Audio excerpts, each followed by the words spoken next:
and then I got and tweet. What is Discord? What do you want to type there? Hello, good evening everybody. Setting up the live stream. Just give me a few more, about a minute or so, and then we go live.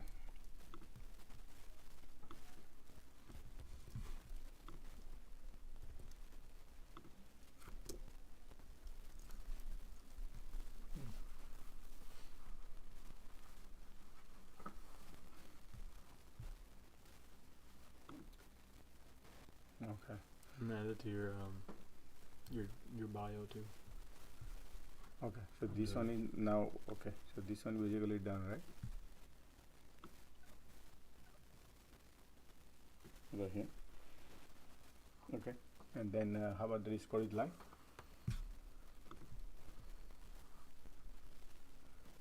You can check. Okay.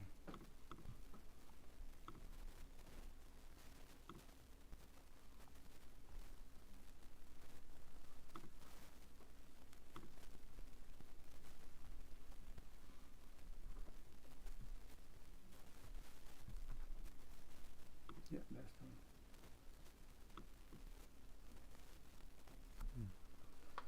Okay, so this is it comes this screen too. Okay, so now it's live, right? Okay, check कर देते हैं. And what should I? Which link should I give it to the people if they needed link? Where is the link? The invite link is right here. It's posted on the Twitter tweet you just posted too. Okay, I post that on Twitter, on the tweet, right? Yeah. Let me see, when did I see that? Twitter.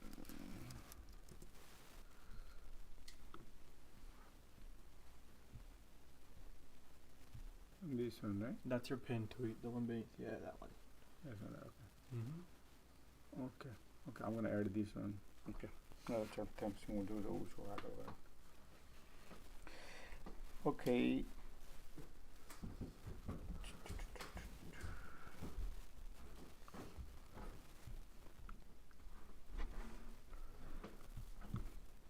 Hello everyone. Let me see where the sound is. I need to check.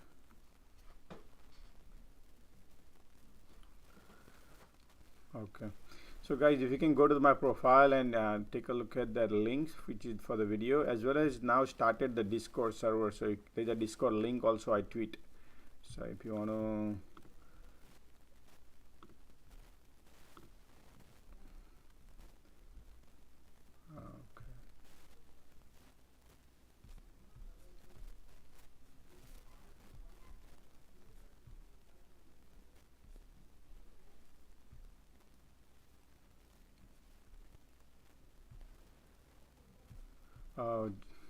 just a second, I'm setting up.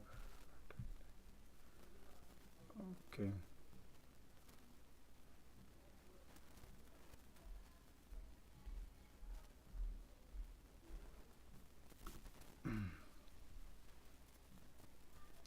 Yeah, I use the one link actually. One is the delete this one. Okay.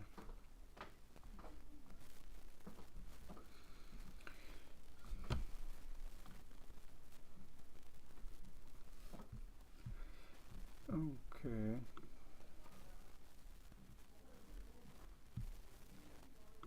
So guys, we started the Discord also.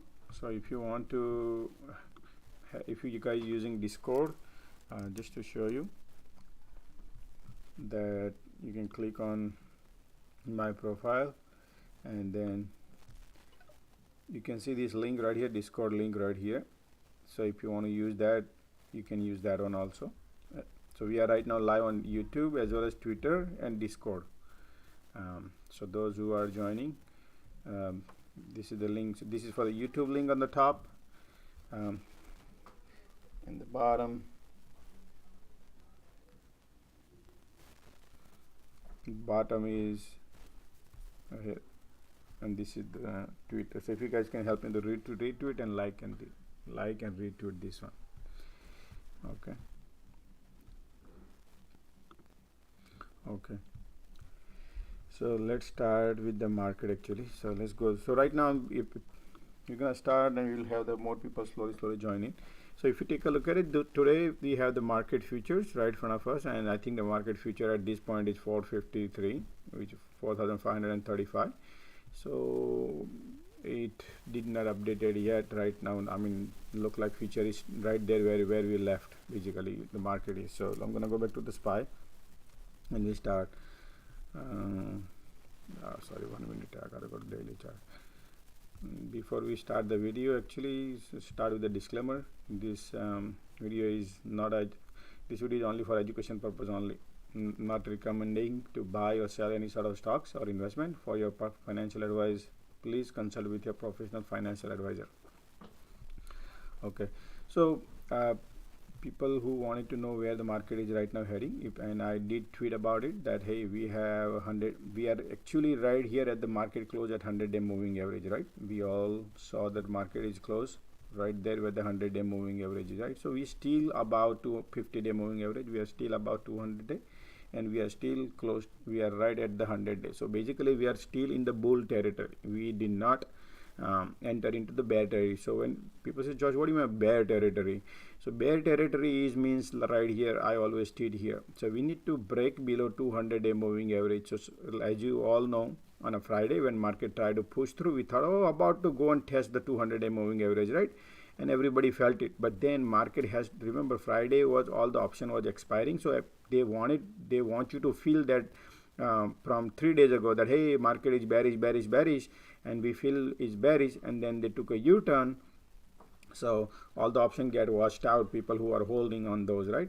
So that what exactly did in the market right here, and did not test 200, and it reversed at the last 1 hour, right? It basically, we were guessing that it normally it could happen that too, and that's what exactly market did that, and that's why we did not break 200-day moving average. So we are not below 200. The moment it becomes 200, below 200-day we cross, then probably all the algo kicks in different bar systems, and it tells it detects that oh, market is heading into the bear territory. So we are right now not officially in a bear territory as of right now. Whatever the way you see right now S&P 500, and these are the S&P 500 top 500 companies are who has an excellent balance sheets, right?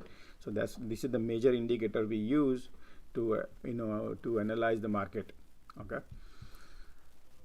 so now people think what would happen in this upcoming week. Well, upcoming week, this is what I need to tell you guys, is very important right now. Even though everybody think market is bearish, market is supposed to be go bearish, and many people think oh, market is supposed to go bullish. Both end is they are right in that direction. Timing is most important part is right now. So we have to find out the times. So that's the reason what I tell everybody is we have to wait and watch before we simply think that this is going to be a bearish or this is going to be a bullish. Why? Because remember, 3 months got over, which is January, February and March. Now we are entering into the April month, right?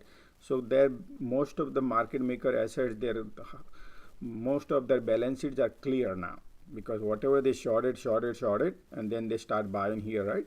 So they will now create their new balance sheet from this coming quarter. Many asset managers, they will now create their new assets.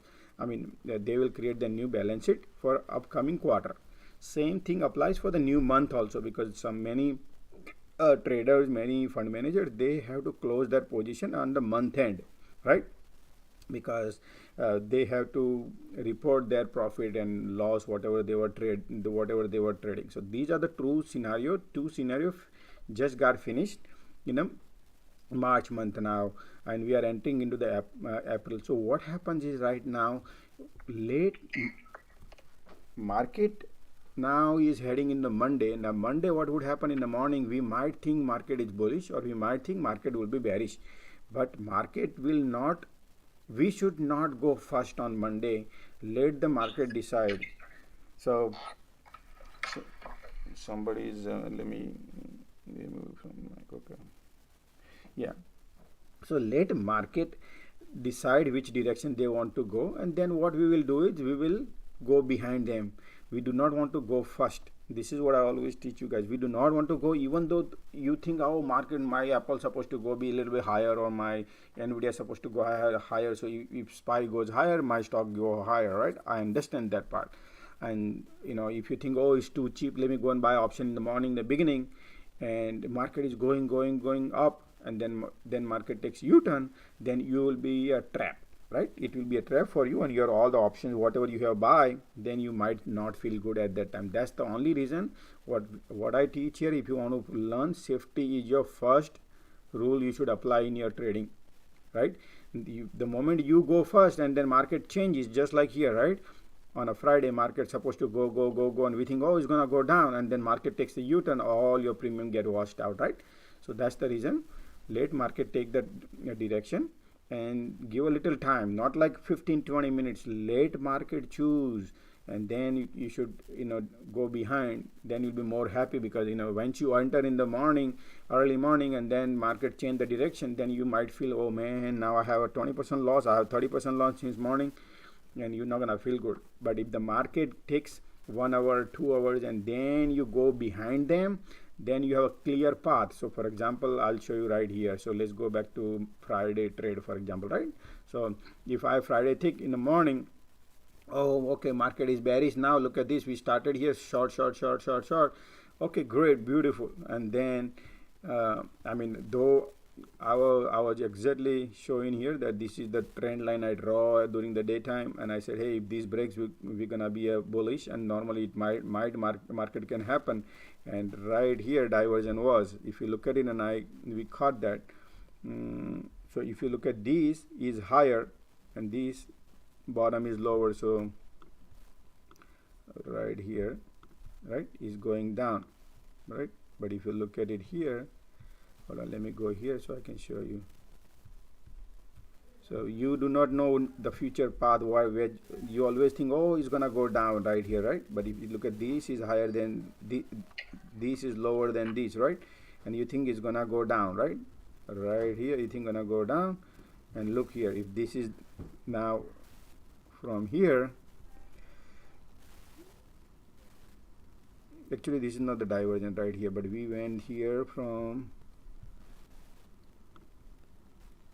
if you look at if you look at this trend, if you compare this trend to this trend, is going down, but if you look at this line to this line, is basically a straight line. So this could be a higher, the MACD is pointing upwards, and it's going to reverse here. So let me delete this, and you can see the right here reversal, right?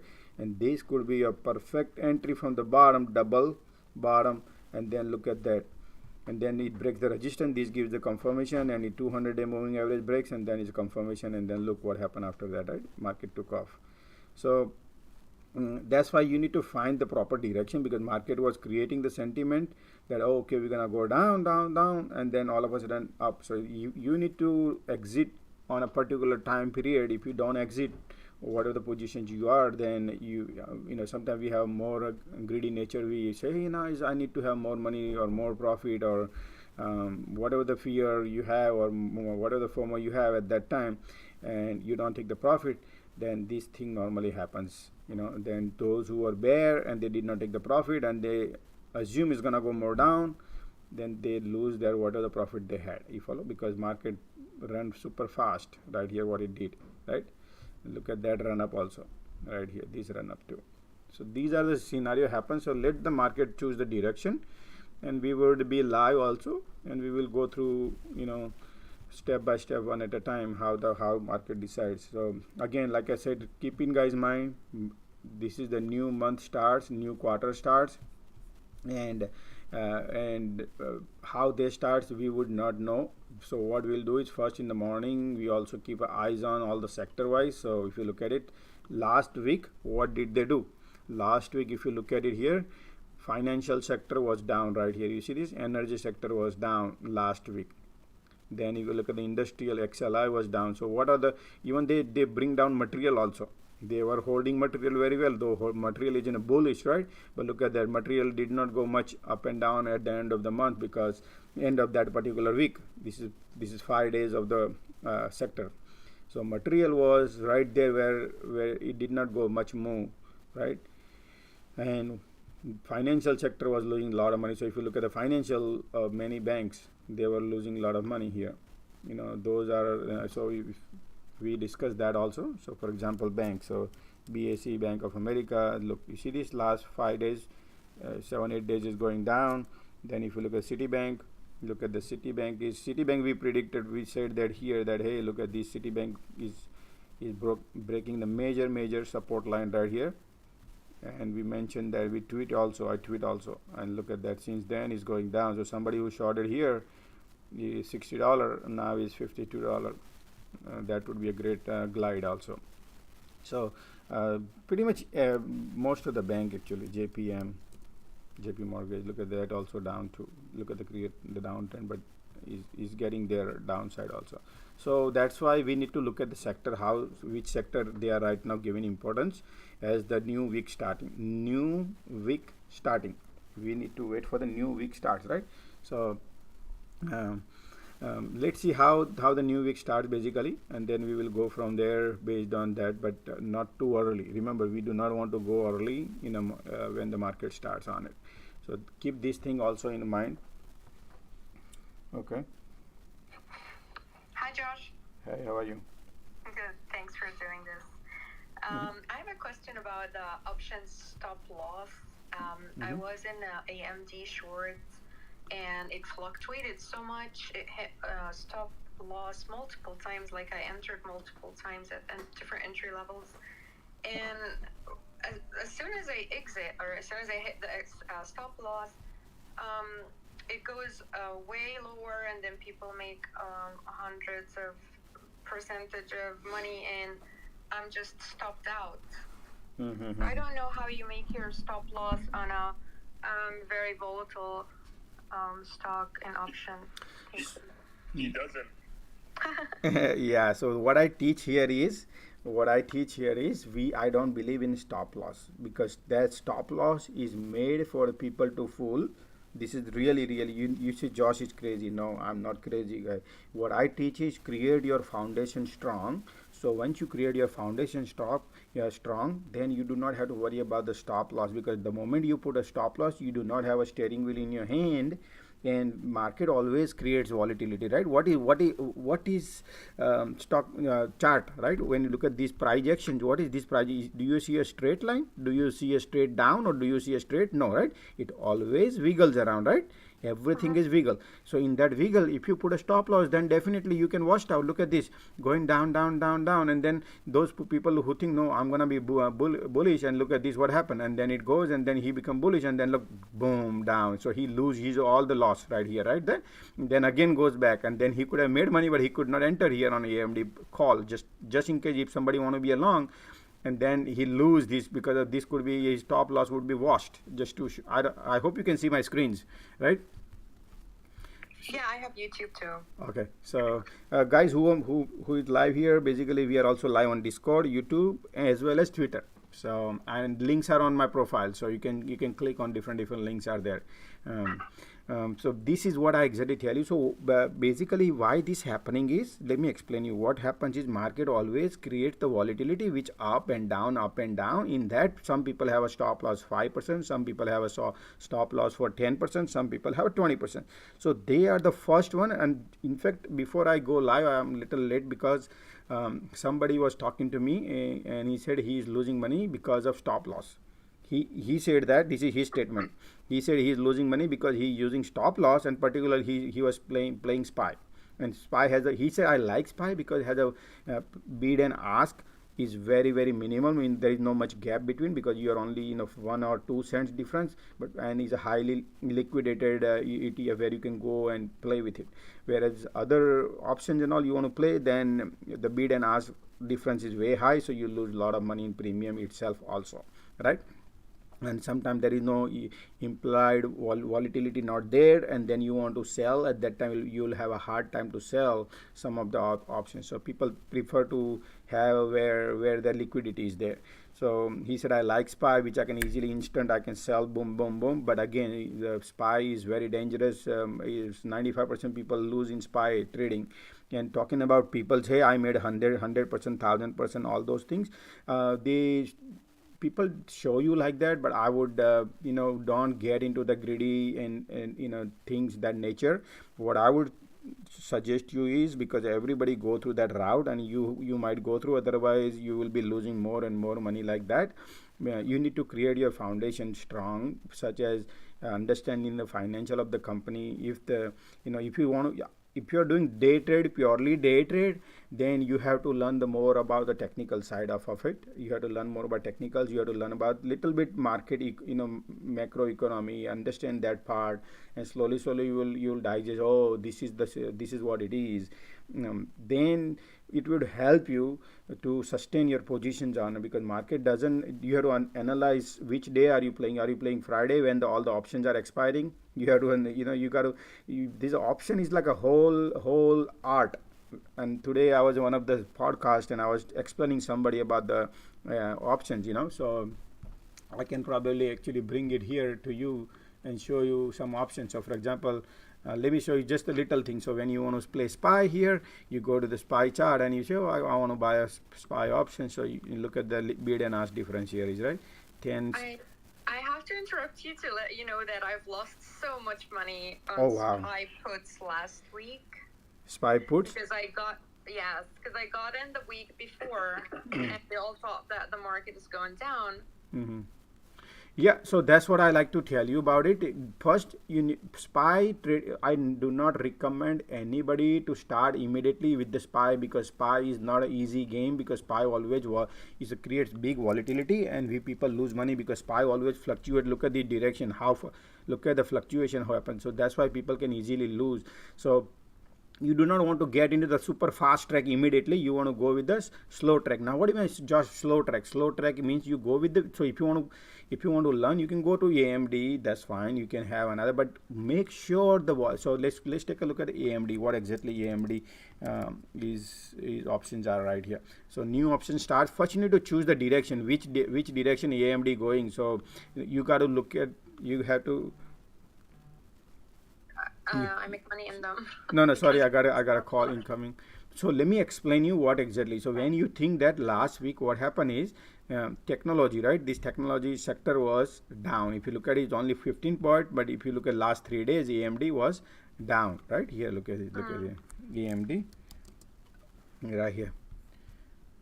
AMD. Let me go to daily chart. So if you look at daily chart, right here.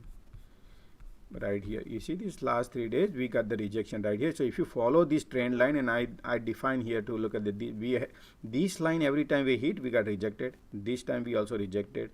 This time also got rejected right here. You see so when we get rejected, and then we are testing 200 day moving average. So once we break this 200 day moving average, that means we are super bearish right here, right? And then we broke 50 day, and then boom going down. So people who can identify something like that, and people can identify the trade with the sector rotation. So particularly like sector, look at that Friday, right? Friday was down. The AMD and NVIDIA, everything went down. Then it basically bounced. So what you do is you need to look at the market. You have to look at the whole other side. Where this is where the bank manager or the asset manager, they are riding this. Now what is in this technology? There's a lot of stocks. If this is down, if this is heading down, or this is going down, then you do not want to go and buy a call here. You get my point? I explain, you understand? Right.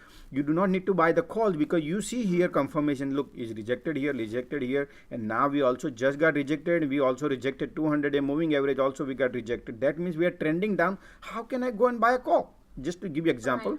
Right? So any stock you want to trade at that time, we do not want to buy. You do not want to go against the market. So you said you were buying the put, yes, on a yes, yeah, I have the strike price at 110 and 108, and it went below. It hit 107, but my stop loss I exited because of the stop loss before I hit the strike. Right. Okay. So what do you do is, ma'am, go. Faye, how much room are you giving yourself for your stop loss, like percentage or dollar amount? 20%. Stopped up. Okay.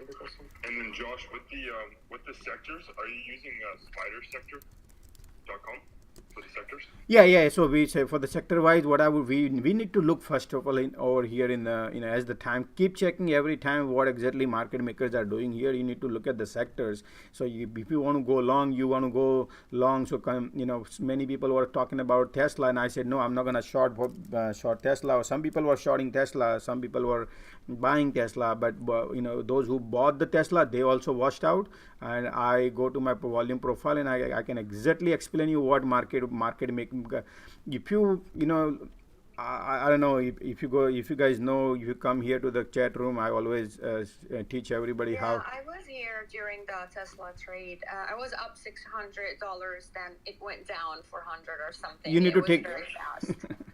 Okay, so I just want to know the website that you look at for the sector driver. Yeah. So the website name is Sector Spider, SECTOR SPDR.com, Sector Spider.com. Thank you. I really appreciate it. No problem. So there you keep that thing in mind, and also another market also play different kind of game with you. And this is very very dirty game. You have to understand this, because it's not about just the sector. Also, you have to understand. Look, we are going into the market, right? When we go into the market, who all comes? Asset managers, like the Wall Street. We are in Wall Street, where you are there, retailers are there, and Wall Street there. I mean, all the asset manager, big those who are issuing the options. Now when you buy a call of Tesla, right, and somebody selling, that's why you're buying, right? So both of you are there in the market to make the money. Now how they make money, how you make money. When they sell it, they want to make sure that the price what you say when you buying the call, so they are basically selling the call to you. So they want to make sure the stock does not go up, right? Because you think when you buy a call means you are a bullish. When they sell the call, that means they are bearish. You get the point? Now we have to understand from what they are doing. This market is not a free where you can go and make money easy. That's why 85% people lose, because they build a hope. You need to know how to take your money and run here.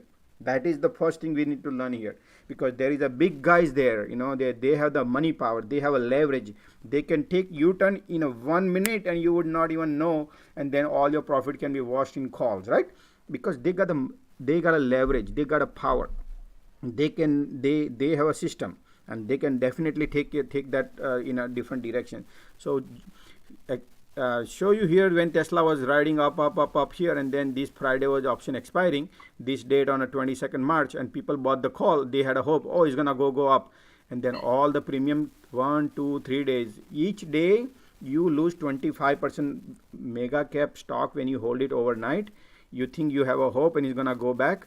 It did not go back 1,040 here, and then people had a hope, it's gonna go back to $1,100. Then next day, and then they all premium people used to pay $80 each call. Imagine $60, $80. Some people paid a little bit more money also. But those options get washed out, and they lose all the premium at the end of the day, which is Friday. And those who shorted out, they forget about them. They already lost the money right here. And then those who bought a call, they also lost. So they try to make the money from both the end. If they go down, they can make money from the calls, but they did not want it to go down, but they also did not want it to go up. Why? Because they have the system. They can see how to make the maximum money out of it. So that's how basically it happens. Same thing here also. Look at that. Whole week, everybody thought Tesla gonna go up. People bought a call, and look at that. Did not go down also, because they left the gap here. If you can see, the Tesla left the gap, so people think, it's gonna go down. So that is attraction. So people can short it. The short people, they will short, and the bull people, they think gonna go up. Nobody made money in Tesla. Just to give you example that how to identify the weaknesses and strength before you enter. So anytime you enter, you have to look certain things. So that's why you give a little time, let the market decide, and then you take your money and run.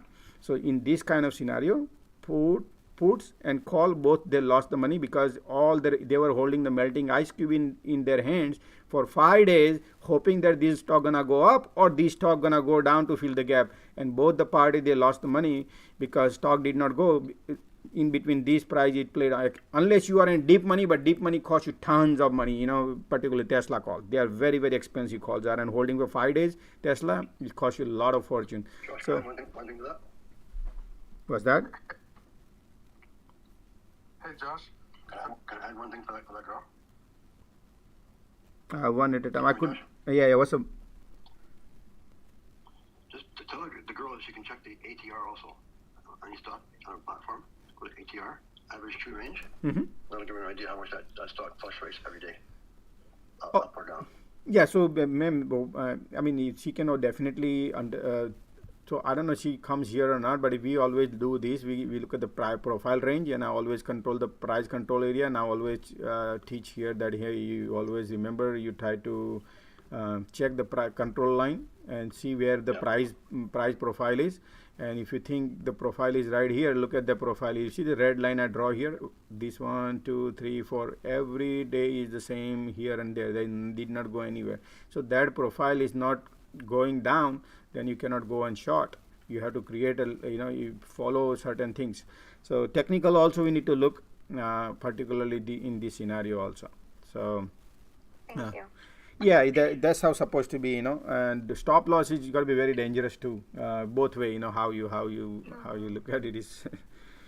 I think the safer thing to do right now is to day trade options because things change over weekends with headline news. Yeah. So what you do is you look for a stock which, for example, let me show you like AMD, right? If you want to trade AMD and look at the options, for example, you bought a put or call. For AMD, it was a put. Put, okay, so put AMD put, for example, you want to buy, it's cost you like $3 right here, somewhere around $3 puts and expiring in a 1 week right here, in a 1 week expiry. So $3 you can get, you can pay for it, and then you have to look at that market condition when the market opens up, and then you have to see whether the sector is heading in that direction or not, because it's already, if you look at AMD,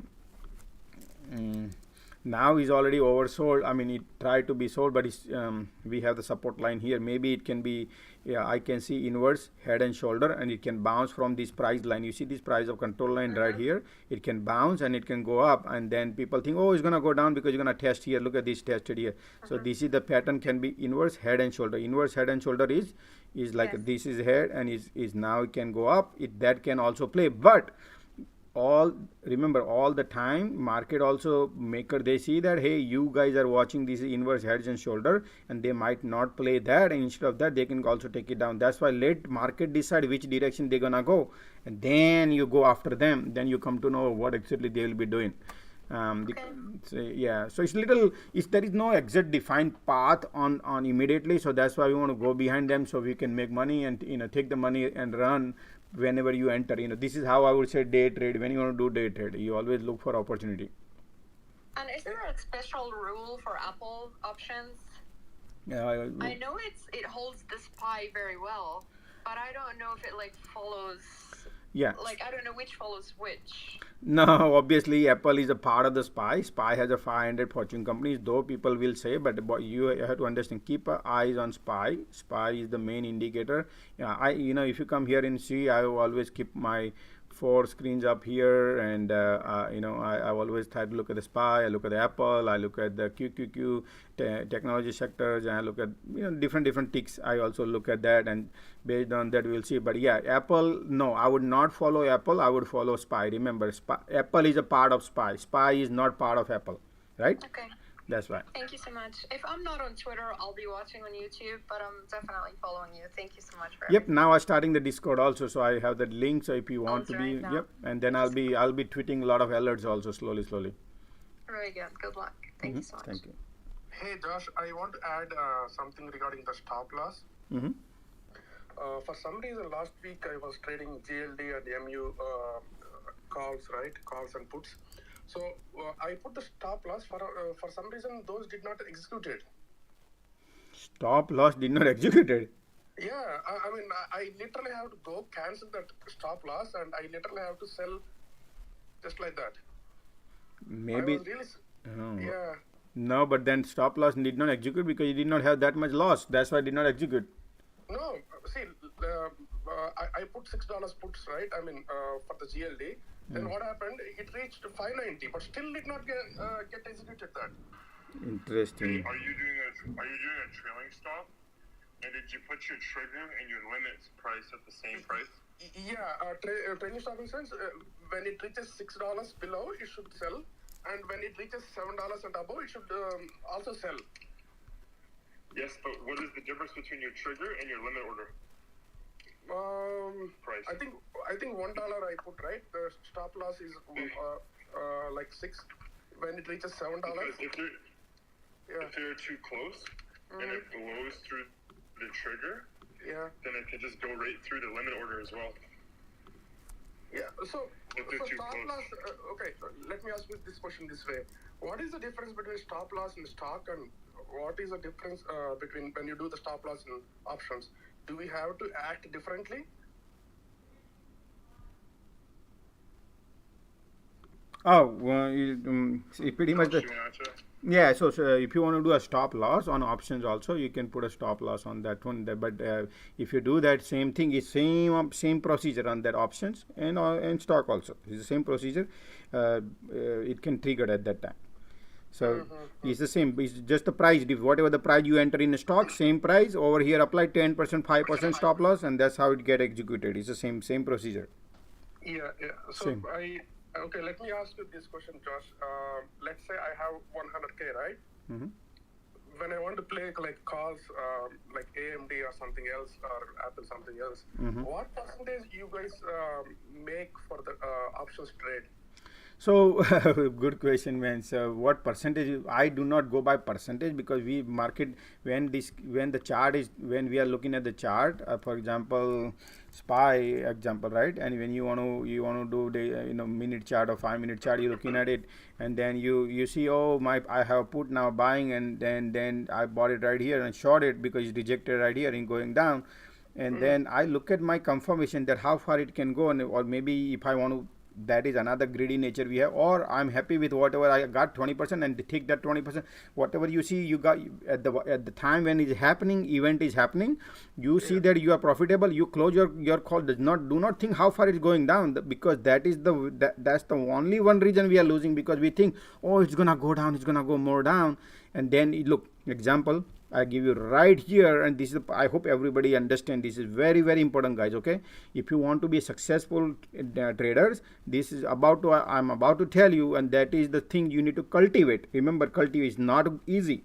It is not easy, guys, but the moment you cultivate, you're gonna learn in your life. When you say, for example, I'm a trader, you think, oh wow, look at this, is nice resistance, is every time.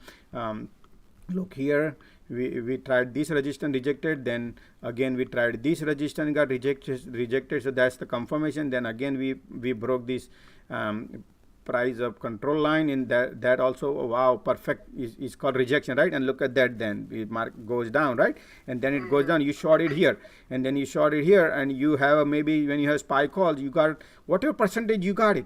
Now once you see that over here is a reversal right here, and you see the diversion is also changing, and if you see profit, I would take my profit and run, because I see that this is the area where market is right now. Look at these 3-4 candles, and now you see here 8 candles, means this is each minute almost 10 minutes you spend here, and you think it's gonna go more down. Yeah, it can go down, but why don't you take your damn money? You saw that in your that time, you take the money and run. If it is gone down, don't think, hey, what I left on the table. You have to think what you got in your pocket. You have to keep thinking that. You do not need to think what he left.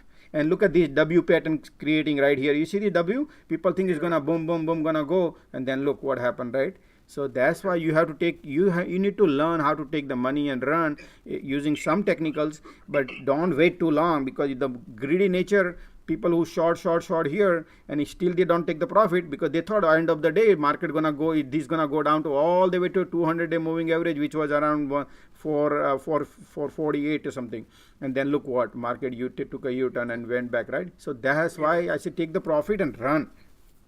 Yeah, like Just like I read some books, right? Most of them, they say you should not put more than 20% of thing in any one single stock. Mm-hmm. So that rule applies to options also? Okay, so 20% of your portfolio or your capital? Yeah, 20% of my portfolio. Yes, yeah. So what happens is it depends on your strength, right? Depends on your strength. So if you think you want to avoid option is the place where you can easily lose all your money. Yeah, that's what, man. Right? I just noticed last week. No, but it's not about that. It's about like how you option is basically you are buying a melting ice cube and you are holding because Exactly. it's a contract. It's not a stocks, right? So you basically you buying a contract that hey, this stock will go to SPY go to if you buy a put, you say SPY go to 449. You think I'm a bearish, and the person who's selling he's a bullish, so he said no, it's gonna go to 453, and then you buy that contract, and if it doesn't happen, he wins that premium and you loses your premium, right? That's how things are. This is all barter system here. So, but they have more power, so they can take this against you because they can see how many people are here. We are the cattles here, and we all collect on the bottom, and then they take a reverse because they got the power. Yeah, and also like see, last week MU did really exceptionally well, right? Yes, yes. Yeah, and the stock fell $2, but options fell much faster. Because option has there's a huge call volume was on MU because there was excellent earning on it, and we all know that market wants to wash out all the calls because that's the only way they can win, because you only have a hope that hey, there is excellent earning, and we all believe in reality and they believe in not reality because they have to go against your sentiment, against everybody's sentiment. If you are alone there and they see these are very limited calls are there, then they're not gonna wash you out because they don't have interest in small. But when they see a big things are happening there, and then they want to wash out all the calls, and that's what normally happens on tech sector that particular 3 days too. And then there's a lot of thing plays in that they can see exactly how many bulls are been there. So if you look at here, QQQQ, look right here. So all the tech sector. So last 3 days they were washing out. It got rejected here at 100-day moving average.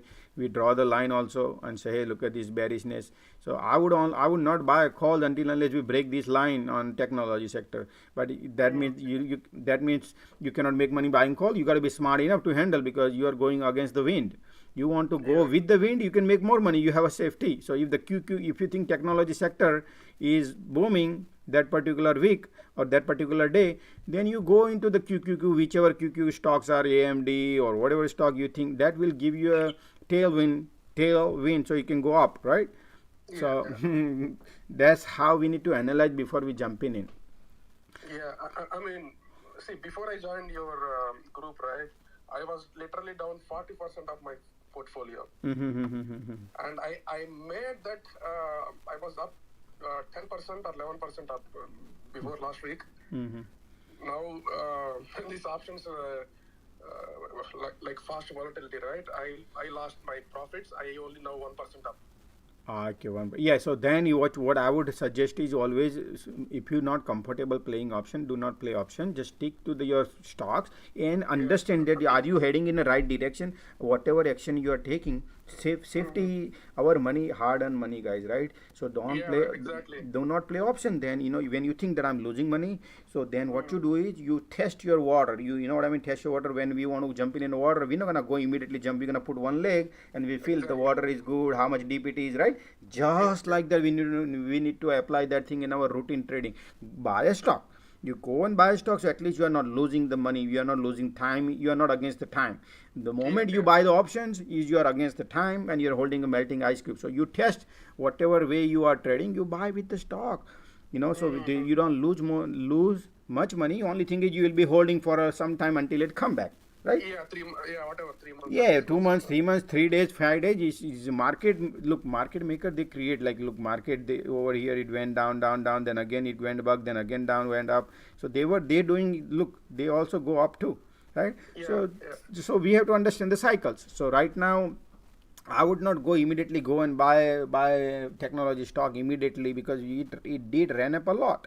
So then you got to understand how much is ran up. But if you hopeful and then it doesn't do, then what? That's why let the market decide. Now we have a different scenario. If we are here and then you be a bullish, then yes, good. But right now market is like technology stock is right now is getting rejected at 200 day moving average. So we got to watch now. Market might can go up, might go down. Right now we cannot just simply jump on based on that. Let the market decide. So that's what I would also say. We need to go by slowly. We cannot just simply immediately jump on it. Exactly, man. Exactly. See, when Putin hit Ukraine, I moved a little bit from my fixed 401k to stocks, like 25%. I moved. Then it went down some more. I bought some more, 25%. It went some more down. I bought some more, and now my 401k portfolio is really good. Yeah, but remember that 401k portfolio now is good, but again you have to watch. I don't know now how you can manage your 401k or not, but you have to be very, very careful about the market clouds and conditions and all those things. I mean, 401k I cannot day trade, probably monthly once or something I have. Right. 1 second, somebody is asking me on internet about YouTube. You say, hello Josh, still not clear how to talk to you on Twitter. Oh, Twitter, you can go to right here, look at the video. I'm going to show you. So if you click on my profile right here, profile, and then once you come in profile, you see this right here, live on. This is the we are live right now. This is the link. You can click on it, and once you click on it, you'll be able to join with the other group, right, where you can interact with me. And the bottom link right here is the YouTube live, as well as this is a Discord live. So if somebody who is using Discord, they can use this, and on this one is YouTube link. So if somebody wants to join YouTube, where you can view, you cannot interact, right? You can only listen to me, you can view my screens. So that's YouTube. This is live here on Twitter, and this is Discord link right here.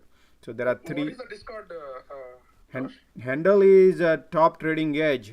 Same name. YouTube, Twitter, and Discord has the same name. No, Discord is a new platform or what? Yes, okay. Discord is a new platform. I mean, my son helped me to, because many friends, followers, they were telling me, Josh, why don't you do it on a Discord, because there's a bunch of people on Discord too. So I said, well, why? Yeah, we will put one more link on there too. So he said, I need to. So is it better than YouTube and Twitter? No, it's not about better or this or that. It's a different crowd, right? Like you can buy a Tesla car, you can buy a Ford, and you can have a GM. Some people like GM only, some people like Tesla only. Yeah. Okay. Exactly. So that's why. So we have a different audience, and I like to go in that route also, so people we can reach to the bigger audience, and everybody can benefit. There are a couple of people joined from Discord also. They have a Discord. I'm not couple of, maybe few people told me about the Discord, and I said, okay, yeah, we will try our best to make everybody happy. So that's why keep in mind also, guys, since you are live here, and if you can retweet this space, retweet this video or I would highly appreciate, guys, if you can help me retweet this, since you guys are here. At least that is very important, because we need to reach to the bigger audience. So please, if you can retweet, whomsoever is here, at least we only have a retweet, only one here. Look at this, 6 retweets. So please help here, and to help the community basically, so that way we can reach to the bigger audience, and I would appreciate that. Okay. Alrighty, so I hope Nishant Agarwal, I answer, you found that link. I'm hoping that. Okay, I can take another question if anybody has it.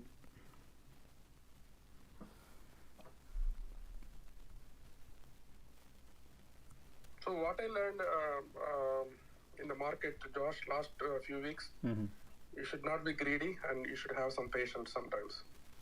Okay. Always keep eyes on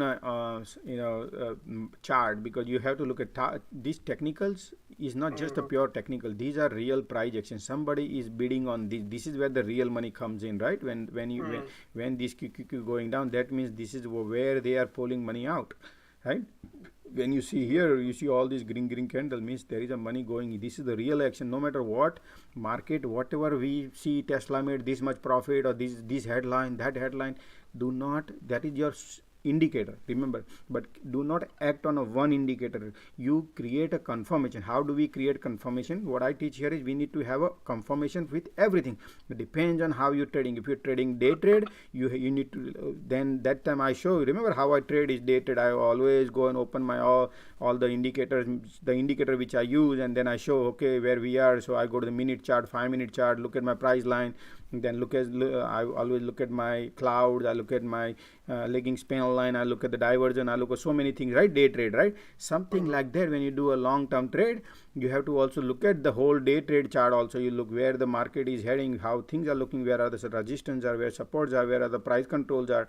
And then based on that, you should be bullish or bear. You can't just simply think, oh, market gonna tank and this stock supposed to go down because you think it's supposed to go down. No, I have a whole list where I can think, man, this supposed to. I also think Tesla is super expensive, but I was trading calls when Tesla was here, right here, right at this time. So something like that. But I, when it comes to many stocks, I look their financials, I look their foundation, and then I compare, and then if I need to short, I short. If I need to go long, I long. But based on their foundation, I go by based on foundation. Plus, I will see the sentiment, because this is the trend. When the trend change, you have to change with the trend. When this, so that is the important part. We have to follow many things. We have to create trend. We have to follow. Yeah, most of the time when we follow the news, right, we'll fail. 100%, man. News is created for you to benefit, you think, but it's not. I'll give a simple example, man. Like when before our Trump elected, right? Everybody thought Hillary going to win. Right. Yes. Everybody was thought, oh, market is going to tank. Everybody sold off their stocks and they went off. But surprisingly, when Trump came in, markets that before night 500 points lower, but by morning it's up 200 points down. So can you imagine like how the news and the media will fool us always? So, sorry, can you repeat that again? I missed the earlier part you mentioned about the news. Yeah, like when Trump won, right? That day, the Dow futures and Nasdaq futures, everything was down like 4 to 5%. Okay. Got it. And by the time you woke up in the morning, everything was up like 2 to 3% up, and everybody thought market is going to tank, but market liked Trump actually. No, it's all about, it's not market like Trump or market not like the Trump. It's all about they see the sentiment. They have a screener. They have a social media sentiment. They have a social media screener, right? So when they screen that, based on that, they identify what are the events is what people are talking about. People are talking about too much Tesla, too much Apple, or too much market or Trump. Stuff like that's how it creates, and then they create the sentiment also. If they take it 5 days, 5 days up, that means Trump is bullish, and then next day they change the wind. They have to create it's like a herd is all the cattle. When the cattle are spreaded everywhere, one guy wants, there's a one guy on the horse and he wants to bring all the cattle on a one corner. How hard it is. It takes time. It takes 5 days, 4 days to collect them on a one corner, and then they can put them on a slaughterhouse, right? To bring them into the fence. So we are just like a cattle. We have no power. We just follow wherever it is happening. So that's why you got to be very careful, because they will create the sentiment in the market. So for example, QQQ, when they create the sentiment, you have to follow many things. You have to look at that your how far it ran up the market, where it is going. Look at the support. Look at the trend line is being creating. What could change? We have to keep everything, your sector rotation happening or not, and based on that, what you do is you have to care about your profit. When you enter, you have to wait for opportunity. You cannot just create a FOMO and immediately enter just because you like to short it or just because you like to go long. You have to find a strong confirmation. If you don't trade, it's fine, but don't lose money. This is our goal. Should be say, hey, I don't want to lose it, so don't trade. And then analyze it. And I'm also live here. I can guide you guys. I'm here. I can tell you that whatever, if any weakness will be there, I'm live and you can interact with me. Where can you find to interact? You cannot interact, right? So at least I'm here to guide you, find the navigation that what do I see, and then you do your own due diligence before you enter. Yeah. That will be your safety also. One second, guys. I have Mayank is asking me how can I become a speaker there. Yeah, you just need, there's a button on the mic on the left corner bottom. It says mic is on. So mic. So you can disable, enable, and then that is your request. You request, and then if I don't know what your handle on a mic on Twitter. So I would not know, but I don't see a request. But left bottom where it has a mic in it, that you need to press. And then I can see that if you're requesting. So that's how you interact with me. Twitter, on which platform? Twitter space. Like if you go to, sorry, you don't know. So then I would help you, no problem. Just a guy second, okay? I need to help him out. He's tying on YouTube. So if you go to twitter.com and you click my profile right here, and you click on profile, you see this purple, blue, this one, purple one. You said start listening. You come here. And then it will open the space. This is the space where you can interact. It's like a phone line, right? Everybody get together here, and this is where you can interact. Voice. This is just the voice, and this is for the video. So if you want to interact with me, this is the purple line. That's where you got to click, and then you will be part of the group. Okay. I hope I answered the question. Just let me know if you got. Once you get in, just type it here. Yeah. Sorry. Go ahead. Yeah, Josh, you talked about the market makers when looking for certain areas where they find buyers and sellers. Can you elaborate on that a bit? You said if it's not much, they won't ignore it, and there's quite a few that will wash out. Whoa. You said profile? Yes. Oh, okay, profile. So profile is like let's say we're on Tesla, right? Tesla profile. So we can go to the 30 minutes. Normally, if you want to identify profile, you can go by 30 minutes. So each candle represents 30 minutes, and these strips is one day of the work, right? So then if you look at this profile, price of control line, which is right here, we have the buyers and sellers. So these, so let me go closer, for example.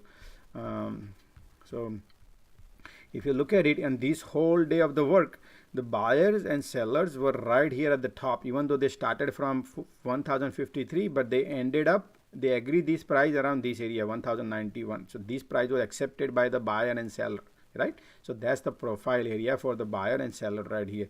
Yellow is like sellers, and blue lines are buyers. So they both agreed here. So this is your profile, that is your support, and that could be your resistance. Depends where the candle is. If the candle is below, then you have a resistance. When your candle is above, then that is your support line. So same thing here.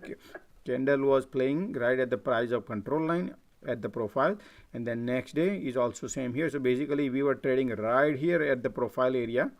And then I get where they are. My question is, what do the market makers do? What are they watching for to take us out? Oh, what market maker do? Oh, they go opposite. They go opposite, and depends on how long it is, what day it is, and how to wash out, because they have the system. They have a system. They can see exactly how many calls are, which price they are allocate, which price everybody buy the calls and buy the puts, and they see that maximum money, because that's how they make the commission, right? Option is nothing but the commission they make, and based on that they have to bring the stock down or keep it up, go against you, or put it on a sideways. You keep it like this also. How do we avoid this? Oh, how do we avoid this? We have to analyze ourselves. We have to. It's not about just the technical. You have to look at their. We have to keep our shoes in their shoes. We have to keep our leg into their shoes, and then that's what I always teach here, guys. It's not about you. This market is not this market we entered in the morning to buy, sell. You think their options are made? Their options are designed for you to make money? No, right? Because whomsoever is selling, they want to make money. We are forgetting about them, that who is selling, right? The people who are selling, they are the highest powerful people in this world. They are right now. They have the highest power. Imagine, man. Do you think we can win the game? We can win the race, right? That's the only reason I'm saying 85% people are losing. So we got to be smart. That's why we got to be smart, man. This whole game option is very, very, attractive. It looks nice, and people, the worst thing is people go and post. They are 1,000% this person, that person, but believe me, man, 90% people like sometimes BS on it, and we be careful. That's your form of fear of missing opportunity creates. We do not want to be part of that, because social media people have no intention that you save, you make money or you lose money. They don't give a damn about. They care about their whatever the YouTube video click, pay per click, or whatever the clicks are, and they make money out of that. So that's why I make it here, keep it free, everybody free, everything, and they can whatever they want to learn, I can guide them. Sometimes it's very tough to digest what I say, but slowly people learn when they lose the money. Because believe me, I started this for this page started 15-16 days ago, right? And believe me, many people I talked to them, and they mentioned to me that they joined so many groups on Discords and YouTubes and everywhere, and they tell me their stories about like how much money they have lost so far, and it's all BS going on everywhere. That's why I like to share my screens. People don't share your screen. Show me your screen. Just tell them, share your screen. Then I believe you. The rest is all BS. So there are.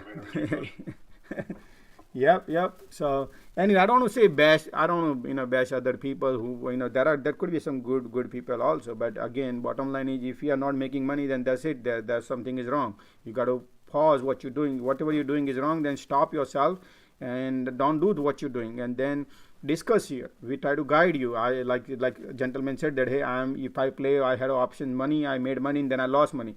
That's how things are. You have to know how to take the money out and run also. Sometimes you take the profit. In options, you have to take the profit. That's what we need to learn. We need to take the profit and we put it into stock. Thanks, Josh. Okay, Dale, you said you wanted to know more about how they work. So, Whoa. you're buying a share. Yeah, now it's good. Okay, good. Hello? Yeah, good now. Okay, you said you wanted to know more about how they wash it. So, whether you're buying a share or you're buying a contract, a market maker is putting that order together. They see how many shares you have waiting to do a limit order, buy at this price, or how many calls you bought at this price. So what they'll do is they'll have the sentiment going one way, and then they'll rug pull you. And with the options, they're taking all of your premium that you can't get back. At least with a share, you can hold it. You can get that back in due time, but with options, you don't get that premium back. So every time you make an order, there's a market maker putting that together, and they can see your order. Correct me if I'm wrong. No, yeah, you're right. They have all the data, and they can exactly see. I don't really see how that is legal. What legal? Everything is legal here. They can see all the data, ma'am. You can see the flows and all. I always show here. I can show you live. I actually wanted to share that I'm one of those people who paid so much for multiple groups and Discord and separate groups for day trading, and I regret every penny I paid. Not because I lost money for paying for their subscription or sometimes even lifetime, because they also do the FOMO, like you have to buy the lifetime now, it's the last day or whatever, and you don't even know if they're good, and then they turn out to be, I don't want to say bad, they're not like scam, but they're not good either, like they're not professionals, they make me lose money. And the problem is I lost the gains that I've made even without them. And here I am on your very free channel, learning more and learning more about how to be patient and learning more about options and learning more about sectors. And I'm very grateful for this. I just want the people on the channel to hear that, because it is not rumors. I'm one of them. So this is a great opportunity for anybody to learn for free and actually have value education, not just any education. There is nothing in it for Josh. So this is definitely your gain alone. That's what, ma'am, I always say. Over here, my first rule is, if you lose money, I feel the pain, and that's why I say if you don't make money, it's fine, but do not lose money, because that's the worst part to have here. And I don't want people to lose money. So that's why we try to guide in each and every direction. Let's find out, and then because everybody, we create a FOMO, fear of missing opportunity, when we want to trade any trade, we just rush.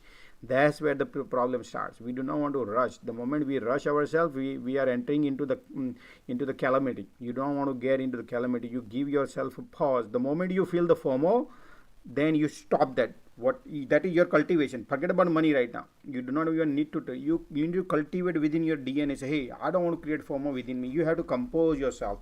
You have to relax. The moment you feel that, hey, I have now generated some sort of composition within you, in your, like people want to rush because somebody tweet, oh, go and buy this, I bought this and I made this much money. That is the worst part. The people who try to put that I made $1,000, that is the first group I would not go and join. Did I ever put any my thing that, hey, I made 1,000%, I made, how much money I have made? You don't even guys know that much money I have made, and I can show you proof also. But I never go and dump there, hey, I did this, do this, because that's like creating so many FOMOs there. We do not want to do that. If my audience does this, that is the right, because they are doing, not I am. Like I can brag about my kids, but if my neighbor brag about my kids, that is two different thing, right? Because my neighbor know that my kid is good, but if I go and brag about my kid, that's not right, because I'll be biased. That's what we need to look. So whenever you become a member in Discord, if the owner of the Discord is bragging, that means that you got to be very careful. That follower need to brag about it. Hey, this is the group, and see what you think and how you feel about it. And they don't even share the losses. They only share the gains. So you don't know how much. They don't even share the screen. They don't even share the screen. If they share your screen with you, that is the real thing. That's why I'm right now going into Discord, and I believe me or not, ma'am, I have almost 10 people told me, Josh, you can go and start a Discord. You can easily make $50, $100. There's 100,000. One group has 100,000 people. They are paid member there. One guy, and he said he lost money because his alerts was not good, and he has so many followers there on that group. So I said, wow. So like that, there are few people came across and told me that they did join this group, and just like you today told me, right, something like that, people join the group. So what I said, but they don't share the screen with you, right? So you don't even learn anything out of it. You just copy the trade. Why do you do that? So now I want to get into the Discord and make it free. And I've been saying this long. Sigma knows. I think Sigma joined this group also, so he knows. I'm gonna get in the Discord. So I asked my kid to create a server for Discord, because Discord is not like YouTube. It's a different whole ball game. So my son helped me to create a server, and we are right now live. And then I will be posting in slowly. You guys can help me if you are on Discord, and you can that, hey, this is the group where you go and you don't have to pay anything, and I can share my screens and you learn. So that way people slowly people will learn here. It will take time, probably slowly, but I always needed yours help, because there's a lot of people who come here in this our group, and they share their knowledge, their experience here, and I also learn, you guys learn, everybody learn. We talk here. That's why I'm live every day, 8 hours, guys. Have you ever find anybody in the world who can talk 8 hours constant live, and where you can interact with the traders, as well as he's sharing his screen, trading screen? Nobody in the world so far is doing, and free. Remember, free words. These are all these combined. Not a single person is doing in the world, and which I'm doing right now. It's been 15 days. That's why you're getting bigger and bigger, Josh. Yes, we have a lot of people they have a lot of knowledge. And why not to utilize all the knowledge, and everybody can benefit. Whatever Josh has experienced, there are many people have a different kind of experience, knowledge. And I like if we use it, then this community can grow like crazy, and then everybody benefit. I enjoy the back and forth. What's that? I enjoy the back and forth. Great. Yeah, I know that you. All guys are good traders. Yep. Plus one to both of you, actually. Definitely thankful to Josh for leading this. This is really valuable. Thank you, guys. Yeah. Hey Josh, I have a question. Yeah, what's up, Krish? Yeah, hi. So like you were showing that website for sector rotation, right? So that will be useful for swings, correct? not for the intraday activity? No, intraday also depends on how you look at it. So for example, intraday also I always keep eyes on every 15 minutes and an hour or 30 minutes. I keep checking what these bars are moving in which direction, because when the market opens up, right, and you see energy is up, and then they take the air out of the balloon and this green become red. That can happen too. So you have to keep checking this. So that's why I always keep this open when I'm live. I always do this. Then I also check the flows. The option flows, and I see that where for example, let me bring the chart here, for example, right here. So UPST, right, for example, today I was talking. So if you can see UPST flow, so I go and type which sector. So if I see here sectors, which sector what and all going, and then I look at the flow. This is all the dark pool options. These are not like a 1155 calls or put. This is all big block. So for example, Tesla, right? And when I do Tesla, look at the block size. Somebody spent $1.8 million to buy the $900 call, but he bought it for Friday expiry. So he spent, look at the money he spent.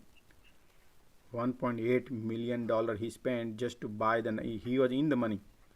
So something he knows that you see what I mean? But this is pointless, but we need to look at the put. Look, somebody just bought a $1,080 put expiring next week, guys. Look at that. He spent $1 million. All this flow you cannot see everywhere, right? But you can see this $1.8 million spent. I'm not talking $34,000 right here. Look at this one, $1.8 million put he bought. That means they know something. But do you think we should go and short the Tesla? No. Coin has a two side, guys. What I teach here is when you see this flow, market maker think, oh, somebody spent a $1.8 million premium. So they probably, there are so many puts, they will collect, they will compare how many calls and how many puts, and based on that they are expiring which date on 8. So remember, you are holding a melting ice cube. So next 5 days, what they do is they analyze it. Okay, how many calls are and how many puts are, and based on they analyze it, and they will take the Tesla to opposite direction or one direction. Some people don't take the profit by Thursday, by Wednesday it comes, and then they can wash out both the premium going sideways and holding hopes.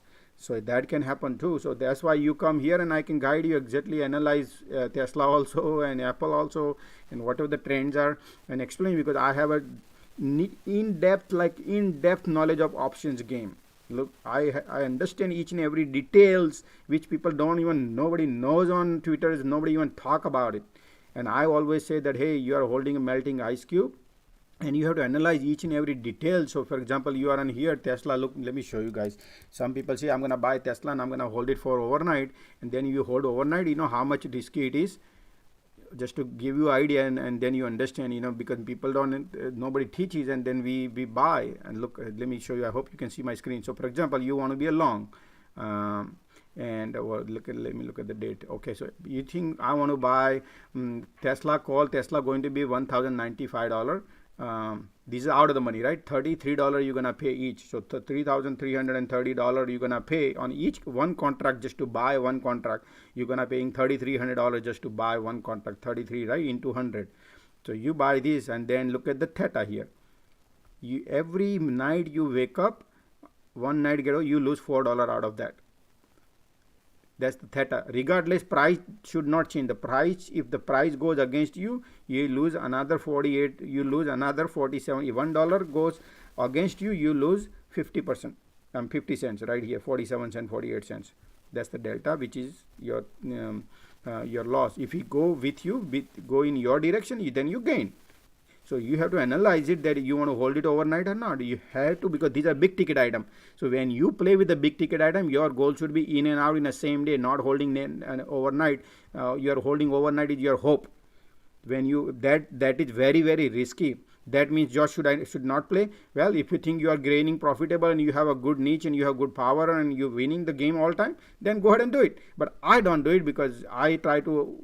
That's the wrong cultivating wrong habits to go in a big ticket item holding overnight, when you see the profit, why would I lose my $4 on overnight? I can enter during the daytime. So I prefer day trade big ticket item rather than holding overnight, because believe me, if you want to experiment, you can buy one contract and then test yourself. But blowing up money on just because you think I'm gonna be a millionaire overnight, and that's where we lose, because when you lose some money and you think, oh, I'm gonna recover, so let me put more money now so I can recover whatever I lost.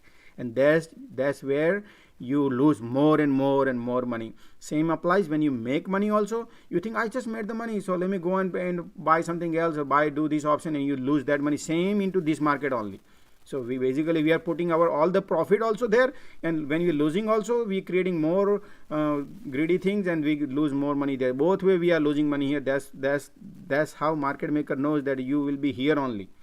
This market is dangerous market. How you take it, So that's why big ticket item, you have to analyze it. Look at in the money, and they can wash out all your premiums. So you got to be little smart. You got to look at the implied volatility at that time, how much it is, and looking at this flow, you think, oh, somebody bought a put, that means it could be a short. No, you got to keep everything. You got to look at the technicals, you got to look at that, and then big ticket item, you just do day trade and just get out of it whatever profit or loss. If you made mistakes, then I would exit it at that time, but I would not hold overnight, because the moment you hold it overnight and then you wake up and it's against you, then you will be losing crazy money. And then you say, you know what, I'm gonna hold it until you lose everything, because you're only holding hope.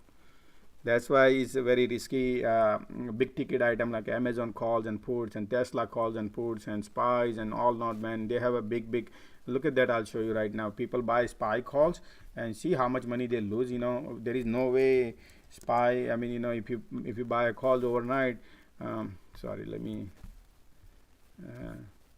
if you see here, options right here. So if you go here, look at this 6th, right, and you lose 46 cents from $2. So 25% you can lose in one overnight. For 25% you can lose right away when you wake up. And if the price goes against you, if the price go against you, you imagine you're gonna lose another 43. So you basically 50% you lose. In $1 goes up and down against you, how much money you lose? Your premium will be washed. That's why SPY holding overnight is a holding hope. So same thing, so if you want to play SPY, instead of SPY, you can play that 3 bull leverage. So SPXL. So you can go look at, you see bull X, this is 3-time bull, so you can play that. And this one is little safer side comparatively SPY. But over here is a dirty game. Here I show you. So if this is SPXL. So over here, if you buy, I'm gonna be long on SPY, for example. So if you're gonna be long, then over here bid and ask differences. Look at the difference, 40 cents. So you lose money here, 40 cents, and people don't even make a 40 cents. This is all right there. You can lose your 15% value right there when you buy, and then when you sell also. The volumes are very low here, but this is monthly options actually. Remember, these are monthly. They expired monthly. You see this monthly, April, May, June, July, like that. So at least they are safe. If you want to play here, they are at least safe on a SPY. So if you want to play options, then you can go with here SP. You can SPXL, S&P 500. But you can go with the monthly option. But if you want to go daily option, then you go to SPY and you can trade that. But then again, theta is super duper theta over here. Look at theta, 18 cents right here. You see this? Because this is your melting ice cube. So this is theta decay is 18 cents. Each night you hold, you lose 18 cents, 19 cents a day. So yeah, right. So you see that? So you got to be keep that thing in mind that how to play options also. Okay, now you're explaining the theta decay to the guys in this room that don't really know anything about options. Explain how delta works. Explain how if it has a 0.47 delta, that means for every dollar the contract goes up, you make 47 cents. Yeah, so what? Don't just get into the theta. Go into the other Greeks as well, please. Okay, so when you come to the delta, so for example, you buying it, the right now the stock price is $120.86 for example, right? So when you have a delta, so every dollar goes above this, you gonna gain $1 goes up, you gain another 50 cents of this. So you gonna have a 380 plus 50, so it'll be a 430. So your premium will be 430 on each contract. One contract you buy, you gonna gain 50 cents into 100. Remember, you are basically one contract equal to 100 shares. That's why you get big money there too when you play like that, when the $1 goes up, right? That's why people like liquidity playing in SPY, and you gain 15 cents. Same thing if you go in the money. So what is in the money? You see this in now 120. Now we are below $120.86, and you are in the money, which is 120, 119. But then your premium, look at the price going up. You are paying here 380, and over here you have to pay 440. You have to pay $5 based on how deep you go. The more the deeper you go, the more the safety you would have, and more the delta you can gain. So if you look at here, your delta is now 68, right? So you gain more money because you are you're paying more premium. But if that thing also wipe out, when stock dumps from 121 to straight away go to 150, 115, then you're gonna lose same amount of money against. Same thing applies to you because it's going against you. You lose more money because you gain the delta. $1 goes up, you gain 68 cents. Same way, it goes down, you're gonna lose the same way, right? And then theta, you only have 18 cents. So this is what you need to remember. But more inside you are more safer. You're gonna have a less implied volatility. This is just particularly SPY, but if any AMD or Tesla or any other stock, you will see the difference. So delta is your pay, where how you get multiplied by when you positive or when you negative. So that's how you need to keep it in mind, delta. And also you need to check implied volatility. So you do not want to enter into crazy too. You have to check, because some GME, AMC and all that, when those are like parabolic run, and then you, oh wow, some news came and look, GME or any stock comes in and is running like 300-400%, and you enter at that time and you become bullish, and then next day morning you come, price is still there, but the implied volatility came down from 400% to 150%. You lose premium right there. All this premium will be washed because it is event. That event, now nobody is interested, nobody is talking in that event, and that's why implied volatility goes down, and you lose crazy money. Even though price did not move, even though price remained the same price when you bought it, but the sentiment of the market is not there, and then people lose. So that's why you got to stay away from implied volatility is too higher. If you want to trade during the daytime, yes, you can be in the part of the game, 200-300% goes, but you got to be very careful. You have to real quick in and out in 5-10 minutes, 15 minutes, 20 minutes. Then you can't stay there, because if you try to stay there, you can wash out and you can lose all your premium. Those are momentum. Those are momentum implied volatility. So you got to be, when you pick your options, you got to check implied volatility, how much it is. Particularly that sometimes it's crazy where some event happens on cyclical stocks, like some cheapo stocks, and then $5 stock jumps to $10, and then everybody wants to jump in, and because that's the social screener goes through, and market maker create pump, and then they dump, because we think, oh, it's gonna go to $5, it's gonna go to now $10, and that's how sentiment goes, and we all goes in like a kettles, and then they slaughter everybody in one shot. How pump and dump works, right? Something like that. So you have to think, don't always think, hey, $5 now is gonna $10. You also need to look at your safety. So that's how you analyze this. Implied volatility is too high, you got to be very careful. Depends on the foundation of the company. Look at the strength, how good company it is, many things. So if I'm always live, guys, you can come here and ask, and I analyze it right there on the spot before you jump in. We don't create a FOMO just because you got an alert from somebody and they say, hey, buy this, and then you buy it, and then you feel, man, this is the big mistake I did. So be careful on that. Yeah.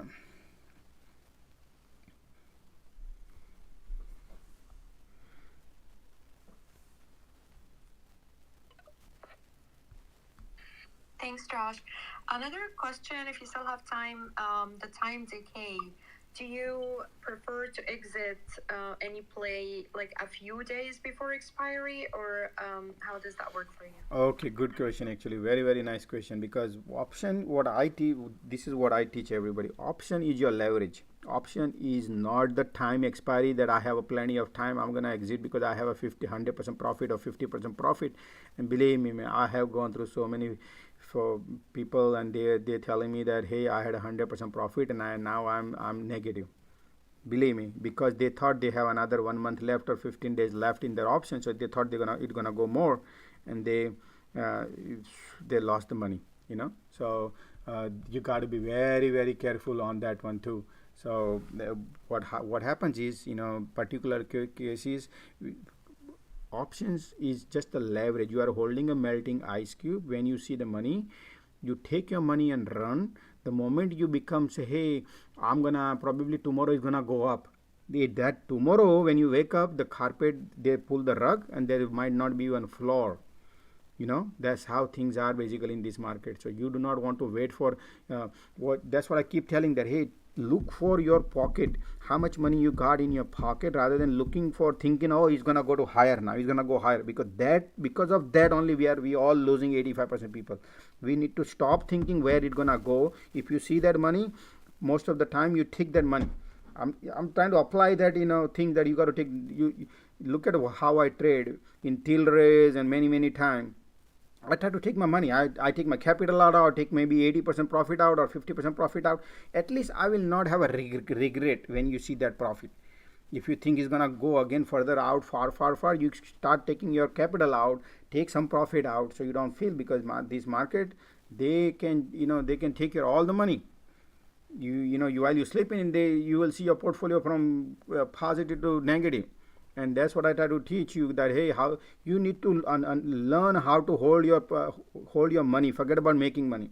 How? Because in this market can take your paycheck also. Forget about your money you have in your portfolio. They can take your portfolio, as well as they will attract you, putting more money into the stock market. That's how the stock market is. This is like this is Wall Street. You know what is Wall Street is? They mint money. How they can mint money? Do they have a production going on here? They print money? No, right? We give them the money. Who we?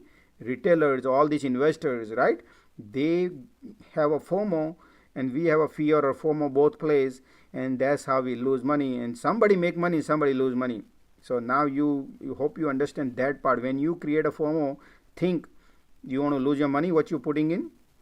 That's why you need to analyze more in depth before you jump in any bandwagon and you think it's gonna fly.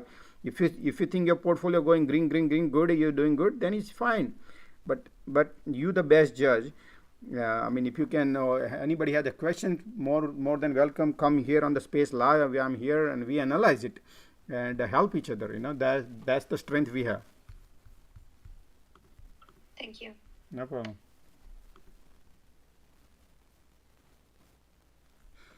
Yep. So if you guys have any questions, I will take the questions.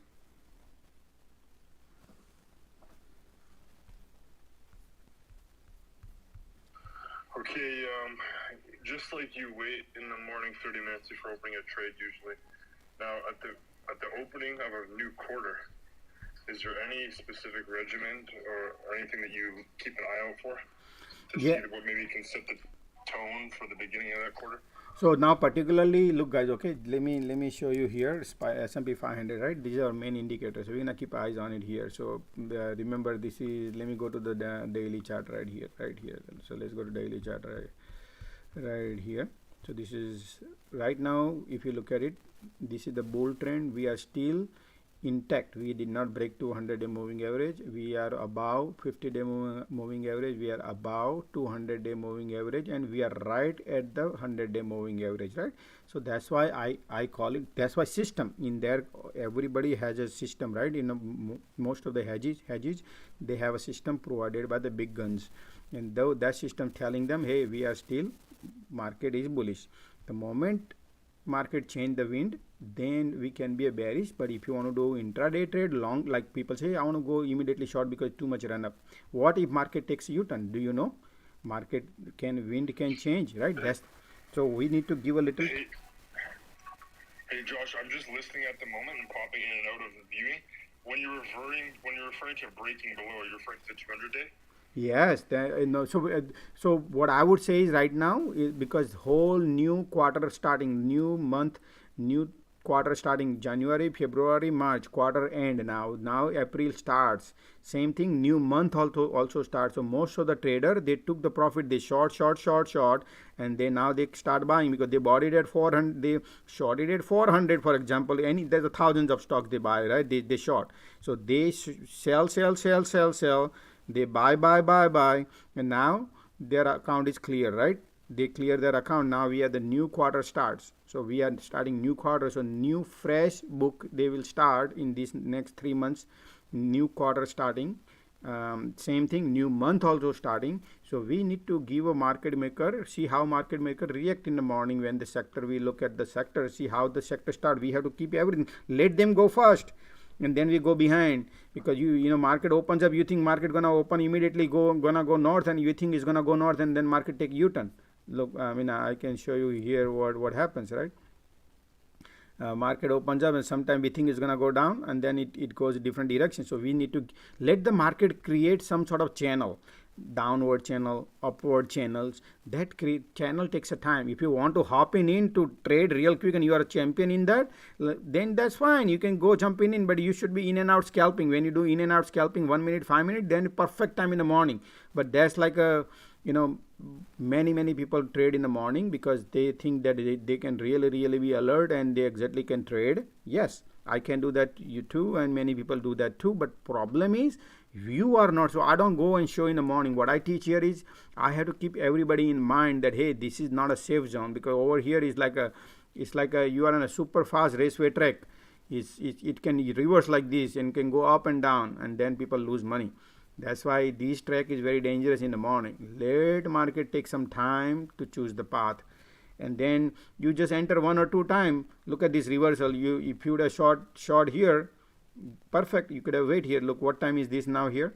11 o'clock. So you probably another one and a half hour almost you waited. Now you got confirmation. You got rejected here, rejecting here, and then it's going down. Yeah, still you make money, right? Something, and then reversal here. So you find a more confirmation, then you enter if you want to be entering long. You know that you all know that when we reversal here, look at this, the diversion is going upward, and you enter right here where the diversion is changing, and then you enter and you can ride from here to here to here. You don't have to wait until here, but at least you got some chunk from here to here if you are day traders, or depends on how far. So something like that, but give market a time, because this is the whole new quarter starting, whole new month starting. You don't know which direction they will take it, what their goal is, what their goal would be. For example, here, right? We go back to here, daily chart, SPY, and look, last 12 days they ran up, and they went little down, right? And now we don't know what they're gonna start. So let them decide the direction, and then we go after them. And then we play. Yeah, we don't have to trade 10 trade 1 or 2, but trade the best, accurate. Because if you trade 1 or 2, and if they are accurate, look at the confidence you're gonna bring to it in your portfolio. You're gonna think, man, I did not lose and I made money. So slowly you go. Don't rush it because somebody made money. Somebody say, I just bought this and I made this, and then that's the FOMO it creates. You want to slow down yourself. There's a lot of people, everybody's strength is different, and that's what I keep every time telling, that when we watch Super Bowl, the quarterback he can throw the ball, but can he go and defend? He can be a offense team. No, if he goes to try to defend to the team, the defender can probably knock him down in a few seconds, right? But there is a different defender. Both the team has a different defender because of the strength. The quarterback doesn't have that strength, right? That's why he just throws the ball, and but he's a hero, right? He's the superhero. Quarterback is same thing, offense and defense. So every player is different. Who is saying I just made this much money or I did this, because his strength of entry and exit is different than yours. You can't copy his strength and you do it right away, because you never know when he exits. You never know what is in his mind. The process is. That's why you need to analyze it. That's why if you go a little swing side, safety area, rather than playing SPY and all, you go with the safety. If you're doing day trade, yeah, it's a different game. But if you want to a little bit like options, you know, if you want to play a little longer, say, hey, I like a little longer, like a 1 month, 2 month, 30 days, 20, 15 days. But the moment you think somebody just enter in the morning and he exited and he made 500% profit, and man, I'm playing for like holding my stock for three weeks and I did not even make a 10%, I'm losing money. And then you create FOMO and you go in that direction because he is a quarterback. He knows how to play quarterback. You cannot be a quarterback, right? That's what you have to learn, how to become quarterback. Then you can make money whatever he does. But the moment you go against your strength, then you're gonna lose money. Though he will make money because his strength is different. So you don't need to create the FOMO. You have to learn your strength and then go that so you don't lose the money. That's the important part. On YouTube, I have joined the space. On Twitter, how to become a speaker. Like I explained you can just click on the bottom left corner. I told you. It's called Tom Brady. Yeah, what's up? Oh, what's up, guys? Yep.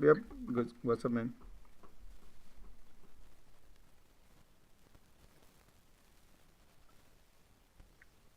Hi, Josh. If you have time, can you check how is the cybersecurity space looks like right now? Cyber security looks great so far, looking great. But you also now remember, so for example, CRWD, right? So this is what I teach you guys here every time, because when it comes to cyber security, you know, people think, oh, cyber security will be in huge demand. 100% I agree with you, cyber. But you also look at the foundation of the company also. So I look at the EPS, earning per share. If the share is 20-30 cents, their earning per share is, and right now stock is 200-day resistance, I would not go and buy this. And many people in my club, I mean in our community, wanted to get into the ride. If you want to trade, particularly that day, but you got to be in and out in scalping in 10, 15, 20 minutes, 30 minutes. That's it. You can't hold overnight. Why? Because look at their foundation. Their foundation is super weak. 20 cents. 20 cents equal to how much forward PE ratio comes out, you know. Just look at this, what, 30 cents. 30 cents into 4 comes out $1.20. $1.20 currently price is $2.27 divided by $1.30 or $1.30. So 180 time value. Do you want to pay 180 time? Tesla is right now 100 time you paying. Google is 22 time. Apple is 30 time. Right? So do you want to pay price per earning ratio is 30 time? Over here they are asking this company who's only making barely money. Their balance sheet is horrible. And I can show you right here. So in that case, I would, I said, okay, I don't want to go and touch that because it's too expensive, because I have learned in my life that you never know, everything looks bullish, and they create, and then they pull the rug and we lose everything, right? So that's why I don't overextended thing. You got to be very careful. So for example, let me show you here. Look at the forward PE ratio, 200 time, right? And you see this? I hope you can see on your screen. 205 time forward PE ratio is price per earning you are paying 200 time. And let me show you Tesla. So you got to analyze this. You can't just, these are your foundation. This is all balance sheet. This is what they are making money. Tesla you paying 111 time. Look at the Google now. Okay, best balance sheet Google right here, right? They have the excellent balance sheet Google. How much money there you paying? 24 time, 25 time, right? Forward PE ratio. So they are way cheaper than crowds and Apple. Look at the Apple, right? There is nobody's above Apple as per, right? Let's look at the Apple. You compare. You don't follow what other people say. You create your fundamentals. Then if stock tank, you will be safe. Look. So is this crowd is above the Apple? Tesla is above Apple? Tesla is above Google? Or crowd is above Google?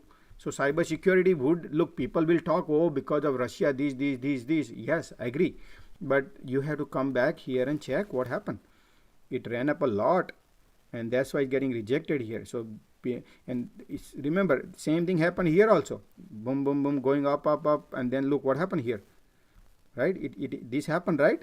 That time they didn't even think of cybersecurity. Same thing here. All these news events they create, and we cybersecurity. And one day we will see. I will show you one day when same this happen. You will see this like this. It's called rug pulled, and there is no floor. So that's how you got to be careful here. And I'm watching to short, but whenever that happens, then when market wind change, when market maker they short these, then all the bulls they will be hanging here holding the bags, and I will be shorting. I'm not shorting right now, but why I want to short, because this is, I always look at the weakness and strength. This is weakness. 200 times in this market condition is outrageous money. So I cannot be a long because of this. If they go and increase their profitability, then I would go long. Otherwise I don't want to catch this flight, because this flight is risky. My destination is to make money, green dollars. My destination is not that what Russia said and there's gonna be green. Yes, I can do day trade, but that is quick in and out, whatever happened at that particular time. But I'm not gonna hold anything overnight because their foundation is weak. So people ask, what do you mean foundation is weak? Because any building, any architect who wants to build 100, if you want to build from $1 stock to $227, that's the building, right? That's the skyscraper you build on it. You need a foundation. What is your foundation? Foundation is earning per share. If the earning per share is this teeny mini, this will not last. Okay?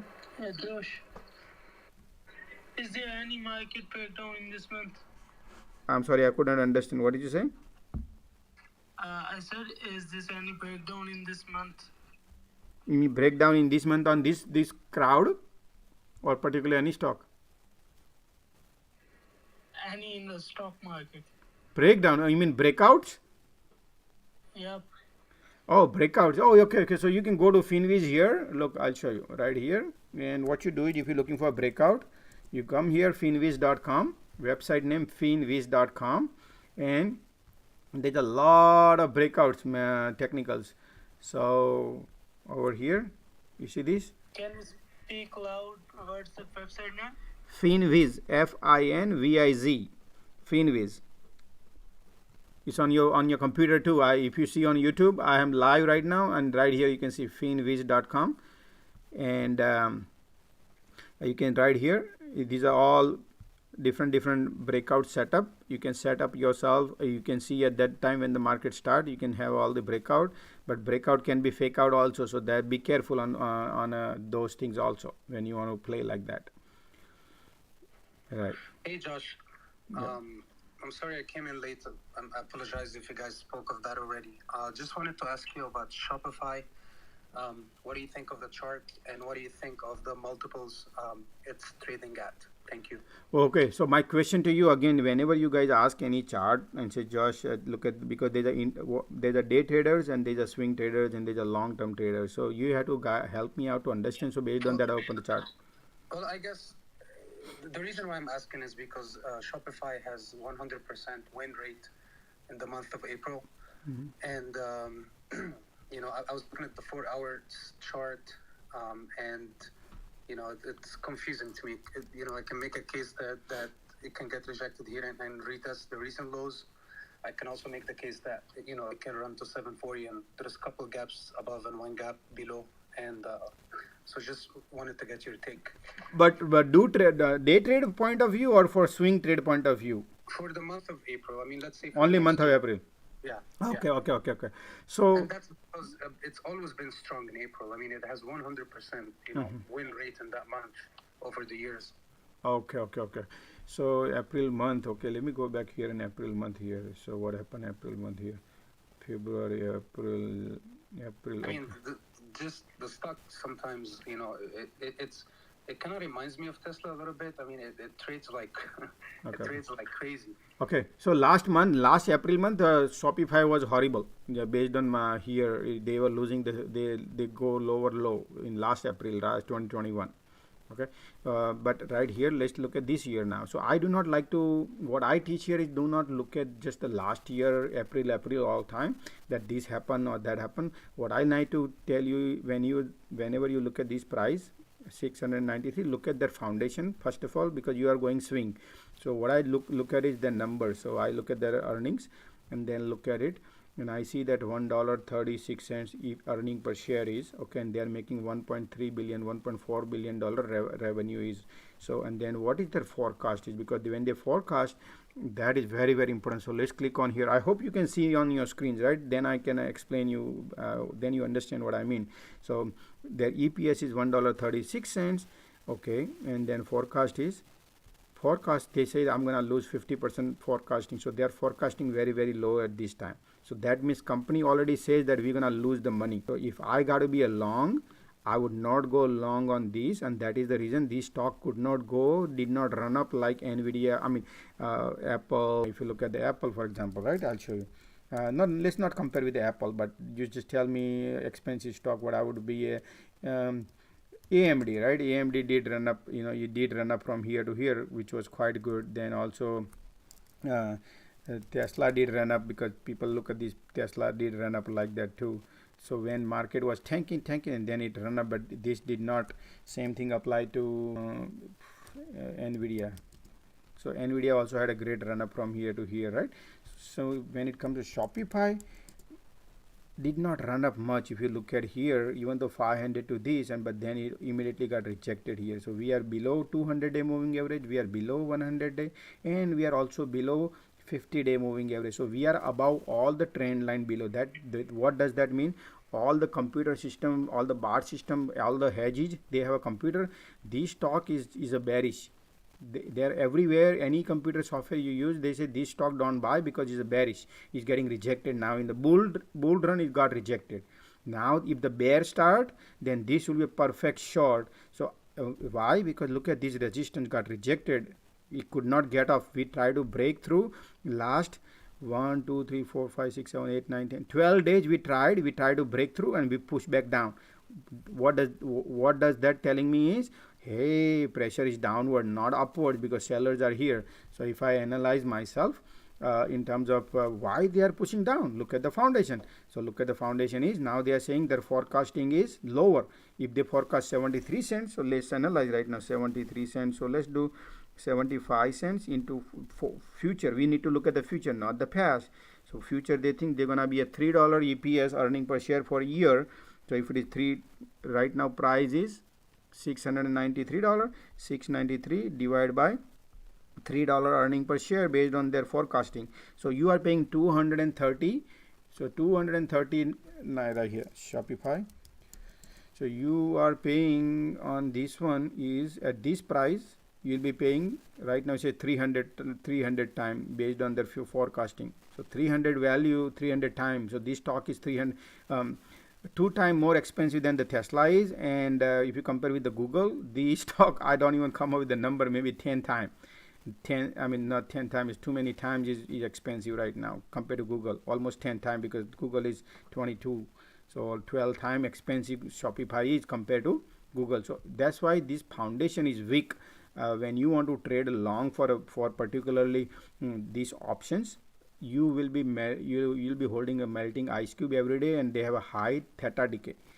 And based on this, I would not go long on a swing. If that happens, let this resistance break, then I would go enter if I have to enter until this then can happen. But I would right now, based on these price of control line, if I go 30-minute charts, if my price of control is going down and down, you see this step ladder, look at this 30-minute down. So these are volume. If you can, buyers and sellers, they at this price, they said, you know what, this is the best price to fight. They at the end, seller won, buyer lost. So again, same thing, they tried at this price 780, and then they also went down. And look, so we are going lower low, lower low, lower low last 4 days.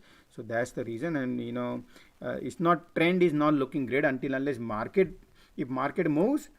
So for example, I go to daily chart again and see if this resistance breaks. You see my trend line is already set here. If this breaks, then good. But why is not breaking? Because of 300% value. There is no investor, because you and me cannot pump this stock. Investor, institution, they need to buy the stock. When they look at this horrible balance sheet, and they look at 4-5 billion their revenue, but EBITDA is only 3. They are making 363. And their forward P ratio is already 300 times. That's why they think, you know what, this stock is expensive. Probably anytime they can again pull the rug and we lose big money. because of this. So that's why I would, for a swing, I would stay away. Day trade, yeah, you can trade whichever direction day trade, but I cannot be long on this based on any event. If somebody says it's going to happen this in April or happens in this May month, I understand, but I would not, because of foundation is weak. I hope I answered the question, Mens. Yes, it's actually very helpful, but I do have a follow-up question. So since you use the PE as a guide as to, you know, what's a weak candidate, what's a strong candidate, you know, if the market goes up or down. So what is it that, what's your standard for the PE? Like, for example, 20. So right now, I got your point. So I do not want to prolong more, but I'll explain you guys. So normally market standard, the market has a standard 20 time ratio. So right now, if the market standard, if you look at it, Google, right? Look at the Google. If I show you Google balance sheet, you will be, when you look at it, you will see, wow, this company has this much money into their pocket, and their P ratio is this much. Look at their balance sheet. They have a cash in hand $139 billion, and their debt is $28 billion. How much? 20. So look at the ratio versus this. They have almost like a 5-6 times more cash than their debt, and their forward P ratio is 24 times, 25 times. Let's look at the Apple now. So Apple, let's compare the Apple. So, you know, we're going to take the best company on the market. We're not going to take compare with the any competitive company, but we take the best company, so we can compare here. Look at the Apple balance sheet, 63 billion, but look at their debt, 122 billion. So Apple is double debt ratio is 1:2 ratio, whereas Google has excellent ratio. So Apple is 30 times, right? So same thing apply to Tesla also. You compare with Tesla. So that's why this company has a weaker. And industry standard is right now the market cloud. You know what I mean? You have to look at what exactly interest rate gonna go up. The interest rate goes, the moment interest go 0.5% interest rate goes up, the more the money power goes down. When the Fed goes and shrink the balance sheet of $10 trillion, that we did not even talk. That is another macro economy we need to understand. And I talk a lot during the live. And that is the dark cloud we have above our head. Whenever it will rain harder. So that's why all the institutions, big investors, they do not want to go long on a weak balance sheet, guys. Remember, weak balance sheet, because that's the foundation.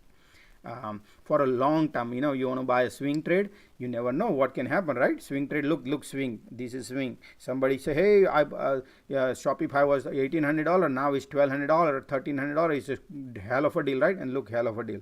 Then somebody thought, oh, now look at that, now it was 1,800, now 800, definitely is a good deal. And then look, it definitely good deal become $500, right? So that's how you need to see. There is no definitely good deal because of foundation was weak. So people don't understand. You have to learn this. If you have a foundation, if you pick a good foundation, and then you can go long, because then if something stock goes down, you will have at least, you know, you will sleep good. Say, okay, this company is strong, it will come back because the balance sheet is strong. That's foundation is strong. Thanks very much. Really appreciate it. No problem, man. Thanks. Okay, so there are some people join on the Discord also. I don't know how 10 people are. If they have any questions, I don't know, man. I have to use this Discord. I won't be able to see any comments. Okay. Right now I'm slowly learning those Discord and, you know, go through stuff, and then we'll walk through. But I right now focus on Twitters, and then we will switch to that. I can take the next. Do you have a Discord, Josh? Oh yes, absolutely. So if you go to, what I did is my son created today the server, and you can go to twitter.com and click on my profile. If you click on my profile right here, the tweet, this second tweet, and it says here Discord link. So this is the Discord link. Yeah, I see that. Are you gonna pin it or put it in your bio? Yeah. Yeah, I see that. Yeah, so that's the Discord link. Now anyway, we're gonna be closing now, but I will keep it here on probably on the top. I will change it. Thank you. If you want. I'll change it here, keep it here, but I'll do it after the session overs. But that's the Discord link where people can join through that also. So now we are live on Twitter, YouTube, and Discord. And what I need, guys, your help is when we go live tomorrow morning, you know, please go on Discord wherever you think you follow friends, whomsoever, and please copy link or explain them, hey, there is a space where you can learn free, and invite more people. And I would really appreciate if you guys can do that. And I also need to learn Discord, how this been operating. But I had to focus more on basically charts and trades, and these people are requesting here to be a speaker, but I'll try my best to learn that, and we can help everybody out. Yeah. Hi, Jose. Good evening. How are you? Good. How are you? Good. Hey, the question, I have one ticker here, which is lithium. Symbol. ULTHF. United Lithium Corp. Whoa. Could you spell it? U as an umbrella, L as in Larry? U as an umbrella, L is life, T is Tango, H is Hong Kong, F is Fang. Okay. United Lithium Corp. Okay. Yeah. Oh, this is penny stock. Yeah, but this is lithium, so people are talking about that. So. Oh, okay. So look, one thing is, for whenever you ask me a chart and when they are penny stocks, basically penny is a pump and dump. There will be a very difficult for me to analyze the based on the 30-cent chart. There is no data, there is no financial fundamental behind it. So it will be very difficult for me to guide you, but I can just, based on these, I can just look at the support line and something like that I can say. But that's only what I like is you need to have a more strength of the, you want to navigate something, you need to have a different area. I look financial, fundamentals, technicals, overall. So the lithium play is perfect, and that's why this stock support line is around 30 cent, 31 cent, 30 cents. Whenever people enter, people like the price of 30 cents, and people like to exit. Excuse me. People like to exit around 50 cents. So exit and entry zone. So if I need to pick any entry exit, but if you'd like to be a long, then I have no data, no financial, no fundamental. Sorry. Hey, John. Okay, got it. Thanks, Jose. Sorry, man. Are you okay? Actually try to drink the water while talking. So but it went in the wrong nozzle probably, but yeah, now I'm fine. Go ahead. Hey Josh, so I just want to get your opinion on a semiconductor stock. It's called AOSL. The past couple of weeks I've noticed that, I wouldn't say it's outperformed, but it's been well, besides the 11% drop that it had the other day, it's been like a relatively strong semiconductor stock that I feel like not a lot of people talk about. So I just wanted to get your opinion, just because I feel like for a couple of weeks it was kind of outperforming like NVIDIA and AMD, So I just wanted to see what you thought about it when you looked at the chart. Yes. So AOSL is a part of our bull list too. So one of the gentlemen one of our community member, he brought this stock. I did not know AOSL. Maybe the stock was right here. And then it was here somewhere this point about a month ago, and then I looked at I analyzed the stock, and I thought I like this stock a lot. So first number is MU, so second number is OSL, third number is Broadcom, fourth number is AMD, and the fifth number Qualcomm, then AMD, and then NVIDIA. So based on fundamental only, okay guys, just to let you know, fundamental. I analyze all the semiconductor stock one day, and I went through everything, technicals and the financials and everything. So that's why I came across. So AOSL basically. So I did tweet about few weeks ago about that, hey, this is support to entry point, and somebody from our community, he rigorously follow and he buys at the bottom and he sells on the top and stuff like that. So if you see this chart also, and I did create a trend line here. So this is the entry zone whenever market touch, but now you are going higher. So right here is the entry zone. This area is the entry zone. So around this $49-50 is the entry zone, but then the 100-day moving average is around 51 also. So if you don't want to create a miss, then this was the price where is a perfect entry right here. This area $50 is the entry zone, and then stock can go up. Why? Because look at their fundamental. Their earning per share is $1.20. So if you compare with the price, $1.20, earning per ratio. So $1.20 into 4 quarters comes out $4.80, and $53 right now divided by $4.80. So you basically paying 11 time ratio. So this company you buying at 11 time, you paying 11 time price per earning ratio. So that's why it's very, very cheap. And how is their balance sheet is? Let's take a look at it. EOSL. And if I look at it, the statistics, I'm gonna zoom in a little bit so you guys can see. Okay, so the market cap is 1.7. Forward P ratio they are showing 13, but I calculate by based on current price, so it's not updated here. But their revenue is 726 million revenue, and their EBITDA is positive 144 million. So they are making net profit right now. They are making 20% net profit every year. This is the past history. They are making profit right now. So that's why I like that. And if you look at their debt versus their cash, they have cash and they don't have much debt. That's why they are doing good. So this why if you have to be long on this, yeah, because I would have a good nap if I buy a 2-3 months calls. When you buy 2-3 months advance long term, then this stock can bounce like this. You see W pattern. So we caught like this. When you buy the bottom and then it goes up, sell. Don't feel in say, hey, it's gonna go to $100-$200 and then stock again tank and then you lose money. You got to take the profit. When to take profit? You see the channels. You follow the resistance. And Josh, 1 second, Sigma. Morningstar gives it a fair value of 69. Yeah. So it's good, right? So exactly. So people, what you need to know is when market create a leverage for buyers and sellers. Now it's up to you when you want to take it. So if some people is a fear, some people is this is a good entry because they were waiting here for 7 days and they did not buy, and now they see this price, they will love it, right? So it's based on how you look at it.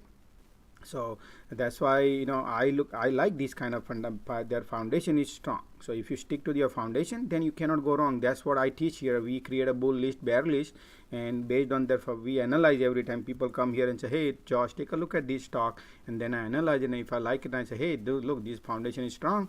And based on that we look at the market product what they have. It is a pent-up demand on semiconductor. It will, I understand supply is constant little bit, but slowly everybody is going to gain the ground, and I'm sure this company will outperform in future because they're profitable. Look at this, all green earnings. So I like that. If they perform, then I'm not worried about if they dump. But when you buy a crowd which is 20 cent EPS, remember I showed you crowd RWD, look at their earning per share and look at the price. They're making 20 cents. So I understand Russia, and then say, hey, this is because of Russia, this cyber security gonna be boom. But come on, guys, look at the foundation, 20 cents. Are you blind just to create a FOMO and pay 300 time value? Where you have a 10 time value or something cheaper, 10 times cheaper you paying. We have to understand when we go do shopping, you just gonna pay anything, any price. You go and buy Nike shoes and you want to buy Nike, you like Nike, you don't want to buy probably Adidas. So Adidas, Nike shoes, you just simply go and blow up like $10,000 on one shoes. There's a fair value, right? Any standard shoe you buy $100, maybe $80, or maybe $150, but it's not gonna be $10,000 immediately. So something like that you need to shop. So this, if you don't, you need to value out. Every stock has a value. You need to understand the value. If they're gonna ask you the price, it's up to you whether you want to pay it or not. You have to understand it. Don't go blind. What is the ticker name you said? Which one? AOSL. AOSL. This one is semiconductor. AOSL. Okay, yeah, thanks. No problem. So I hope the AOSL guys answered your questions, unless you have follow up.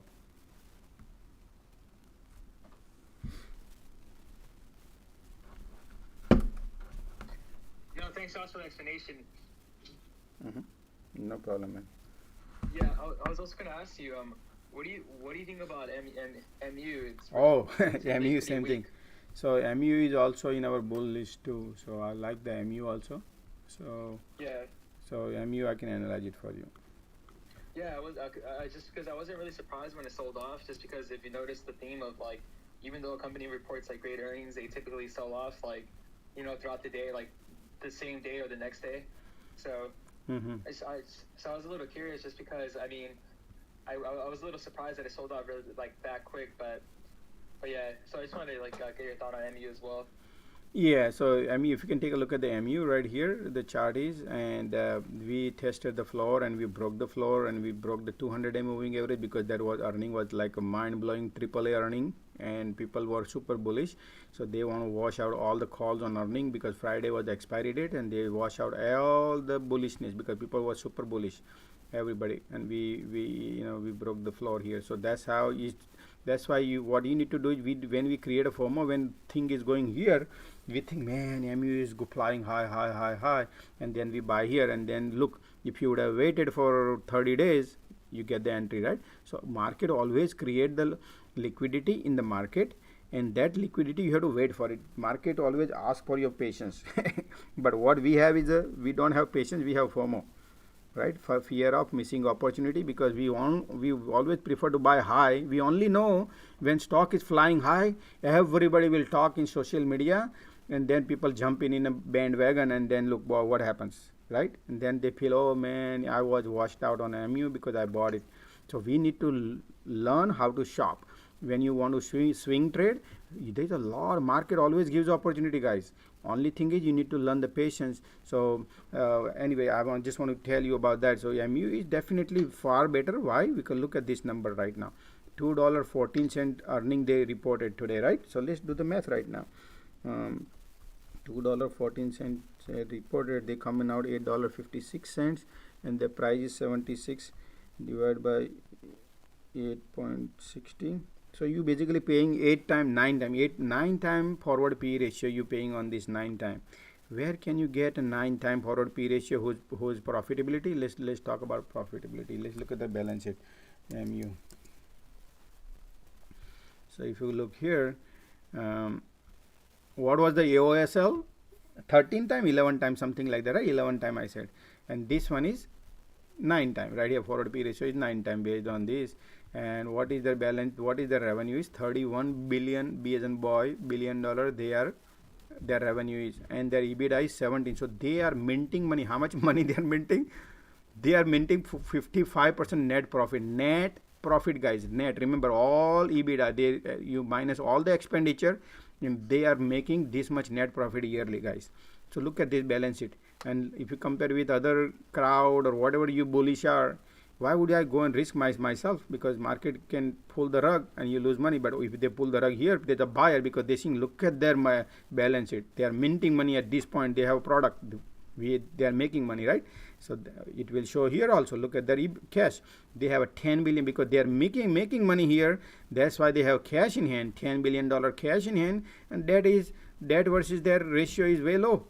So they have a cash in hand too. So look at their balance sheet. Look at their forward P ratio. So Google is 24 time. Apple is 30 time you paying. MU you paying 9 time, and crowd you paying 220 times, and Tesla you paying 110 times. Which one you prefer? You prefer Tesla, or you prefer Apple, or you prefer this?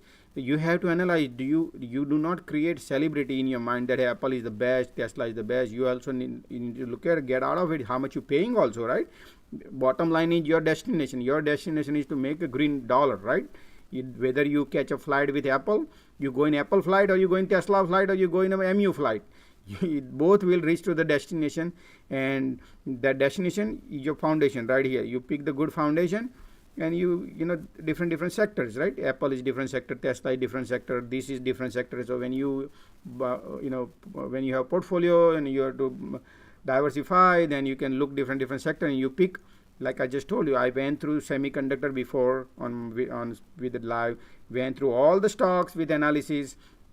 And then I come to the conclusion. I said that number one is in semiconductor was MU because of their great balance sheet. It's cheap. I like the cheapness, and they're minting money. So that's why I give number one. But many people think, oh, Josh, NVIDIA, because everybody think NVIDIA is a celebrity. I agree they have a great technology, whatever it is, but bottom line is money, how much am I paying? So let's take a look at NVIDIA. How much am I paying NVIDIA if I want to buy NVIDIA? just a real quick, I'm gonna so basically NVIDIA, if I buy, I'll be paying 10 times more value. Look at the forward P ratio for almost like I'll be paying 6 times more forward P ratio I'm paying here versus MU. So 6 times more money you're paying. So if you're buying a shoes and Nike $100 worth, and somebody say no, this is made of gold, these shoes are, and you paying say no, it's a $10,000 value, $1,000 value, just like this. So if you want to get fooled or not, look at their their balance sheet also. Let me analyze it, their income. So NVIDIA making revenue is 26 billion, it's the 27 billion, and their EBITDA is 11 billion. So they are making, I'm not saying they are not making profit, they are making, but they are making less profit comparatively MU. How? Look at that, 27 divided by 2. If you do 27 divided by 2, it comes out 13.5. They are right now 40% net profit, whereas MU 55% net profit, right? So bottom line is they are making more profit at this point, and so why would I pay this value right now? Because that's the reason.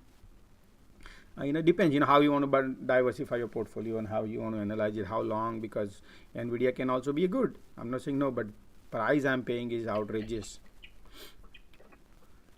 Okay, Josh, when evaluating and considering to invest in a company like MU, are you taking into account how old the company is and that maybe there's less growth potential in it? Because like if you just look back at the chart over the course of the years, like it looks like it's pretty close to its all-time highs. And how would this respond to the supply chain issues relieving? So look, yes, absolutely. So supply chain is a little issues will be there, but again, remember they cannot be constant, right? There is a little up and down, it happens, and that's the part of the things. And we also have a financial condition is changing also. So we got to be a little careful how long you want to hold it. That's why if you're doing swing trade, got to be careful when to buy, when to exit. But always market does create volatility, and then you buy at the bottom and you exit at the little top. If you want to do scalping, but if you want to be super long, like I want to hold my long 2 years, 1 year, then you can look for a support. Like look, this support be tested. That test that too. MU can test this support also. When God knows, you may test this week. You can test probably month, or maybe it depends the market condition how it is, right? So the more the discount you want it, the longer would be the wait, right? So that's how it is. But again, we all know that semiconductor is a huge pent-up demand, guys. Only thing is, these people also they need a lot of mineral. They need a lot of stuff to create the chips, right? And they are depends on many things, many materials, and we don't have a mining in America. We are depends on many other countries where they can perform. They can deliver goods and then they can manufacture. That's why. It's a process, but it's a huge going to be semiconductor will be a huge future is great, because every device would be IoT, Internet of Things, just like now car, like phone, right? The phone, same thing now. Car will have data, and that will be big also.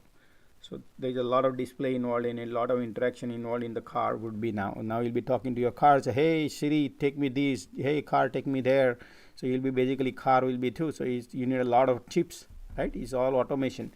The more the automation you need in your car, you want, say for example, driver. You buy a car and you have 5 different drivers in your house, and you can save the profile of each person of their sitting arrangement. You can save that, but then those chips needed, right?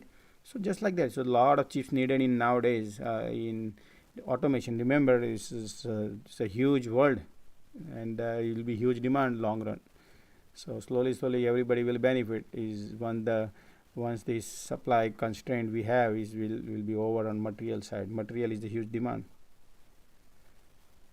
Yeah. Hey George. What's up? This is one thing. I have a question about the analyst ratings. Maybe something static in your phone. I don't know. Is this? I could hear the noise. Maybe. Did you, or was it only me? Can you hear me better? Yeah, now it's better. So I have a question about the analyst ratings. So we see that like analysts like say like hold, buy, overweight and stuff, right? So where do we see these analyst ratings, and how do they say they give like buy rating and all? Like why they say this is hold, why they say this is sell? So if you ask me, man, I know I hate that analyst rating because they are agenda driven analyst, because why they have to go and advertise it, right? So one thing I'll give you, I did tweet about a month ago, when 2 months ago, when Facebook earning was there. Before earning, I made a video and I analyzed the stock. I used to make a YouTube video. At that time I was not live on Twitter because I did not have the enough follower, and I made a video on YouTube and I posted about the Facebook, and I said, oh, this is what normally can happen, this is how it look like. And then CNBC, and then I found one on CNBC, they were saying, hey, how come the 53 analysts saying that we have a more prominent Facebook earning, and they supposed out of 53, 43 analysts said that this is excellent buy, above buy, and then why this stock tank and people pull the rug and they lost a lot of money on it, right? So now remember, CNBC said they have a 53 analyst rating. Out of that, 43 are wrong. And then I tweet, look at this, guys. 43 are getting wrong. 43 people are wrong. Those are highly paid, qualified analysts, guys. How much? 43 are wrong, and I was right. And who am I? Mr. Joe, which nobody knows in this world, right? And I mean, not only Facebook, guys. I've been talking. I was making video I started making video like, probably January, because few months. So maybe I have 300 followers on YouTube. Remember, guys. So I just started making this, and I was analyzing many stocks and posting video before earning. Even Tesla, everything I was used to make that. And then people look at the video, and then I say, hey, look, before earning, I'll make the video, not after, before. And then I analyze the stocks and see what exactly they are performing. So all this stock I used to say that, and then they out. So I don't follow that. I create my own. You can come here anytime you want to analyze it. If you go by the big name, somebody who is qualified on an internet, and you trust them, go for it. That's fine, as long as you are making money. If you're not making money, you're losing money because of those, then first thing you need to do is cut that ribbon, because they are the one who making you, because they are agenda driven. That's why I made a video and tweet, say they are agenda driven analyst. If you want to follow, I have no intention anything. I don't make any money if I have to say, hey, Facebook gonna fly or this, because I'm a very small guy, and I always just be honestly what I feel. That's what I'm gonna say, whether you like it or not. That would be one thing, but I always tell you the truth, whatever I see. And then that's how I go by. So if anything you want to have a question, any chart, I analyze not only one side, not technical, not only financial. Many institutions, they don't even have an analyst who can analyze the way I analyze, guys. Many institute, I would say many means many, 8 out of 10 institute, they don't even have analysts who can analyze financial fundamentals, also technicals, also geopolicy. Because you have to apply all this. You can't just apply one thing. Okay, fundamental financial is great, but if you don't know about geopolicy, then geopolicy can rule out all your technicals and fundamentals. So you have to have a knowledge of everything. That's how you analyze. Otherwise you can go wrong. That's what happened with the Facebook. Just to give you an idea, so yeah, I agree with you. So it is agenda driven, but so why I'm asking is, so when we read the report and do our own research, so we can basically compare like what they are saying and what we saw in the report. So it gives a sense of idea whether they are wrong or you are wrong. So there'll be scenarios where we analyze a company, I analyze a company, and I don't see a certain thing that they might see. So that is the reason I'm asking, like, where do we see these reports, like the written reports, why they say. Are you paying for it? No, I'm not paying. I don't know where to see these reports. Oh, report. There is a you can. So, for example, if you have a TD Ameritrade account or E-Trade or anything, right? So there is a they basically partner with different institution, right? And they say, hey, this is our forecast of this. Any particular symbol you type it in, and then they give you analyst report that this is this many analyst says buy rating of this. And based on platform you're using, so that's where you go and find those things. Yeah, I see the number of people say buy, but I don't see the written report. I'm looking Written report. They said you're not paying anything, so they don't want to go. That's how they analyze. That's very difficult. So you pay and then they will give access to those reports. Sometimes they basically don't even create. They don't even put it into much report. They just put a highlight in it. Some highlight they put it in. Sometimes they don't put it in. So it depends on it who analyst is and what kind of access you have, and many thing applies. Many thing applies, and I do not represent anybody, so I would not know. But I'm just giving you my guesswork that this is how would be, because they are not liable to give you every detail how they are thinking in their mind and how they are analyzing. You can ask them whichever platform you are using, and you can say, hey, if I need a full report, can you request? You can request and see what are the response they coming back, whichever platform you use in. I see. Yeah. Thank you. No problem.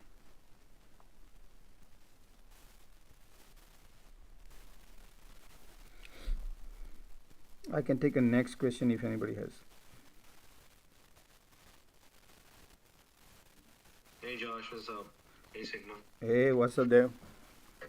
I sent you a message. When you get time, read it. Hey Dave. Hey Sigma. Hey Dave. What's up? Yeah, I sent you a message. Read it. Read it when you're done. Me?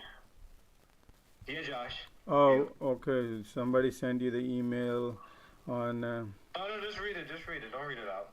Oh, okay. Take it off the screen. Take it off the screen and read it. Oh, okay. So I got an email from Stan. No, don't read it out. Don't read it out. Okay. If you want to or not. Yeah, okay. I wouldn't mind. If anybody wants to know what to buy, Alright, so now you can. Okay, so now you can announce it. Once you approve it, go ahead. You could read the email. What I just said. Yeah. So somebody is telling you right here. I'm gonna say it is okay.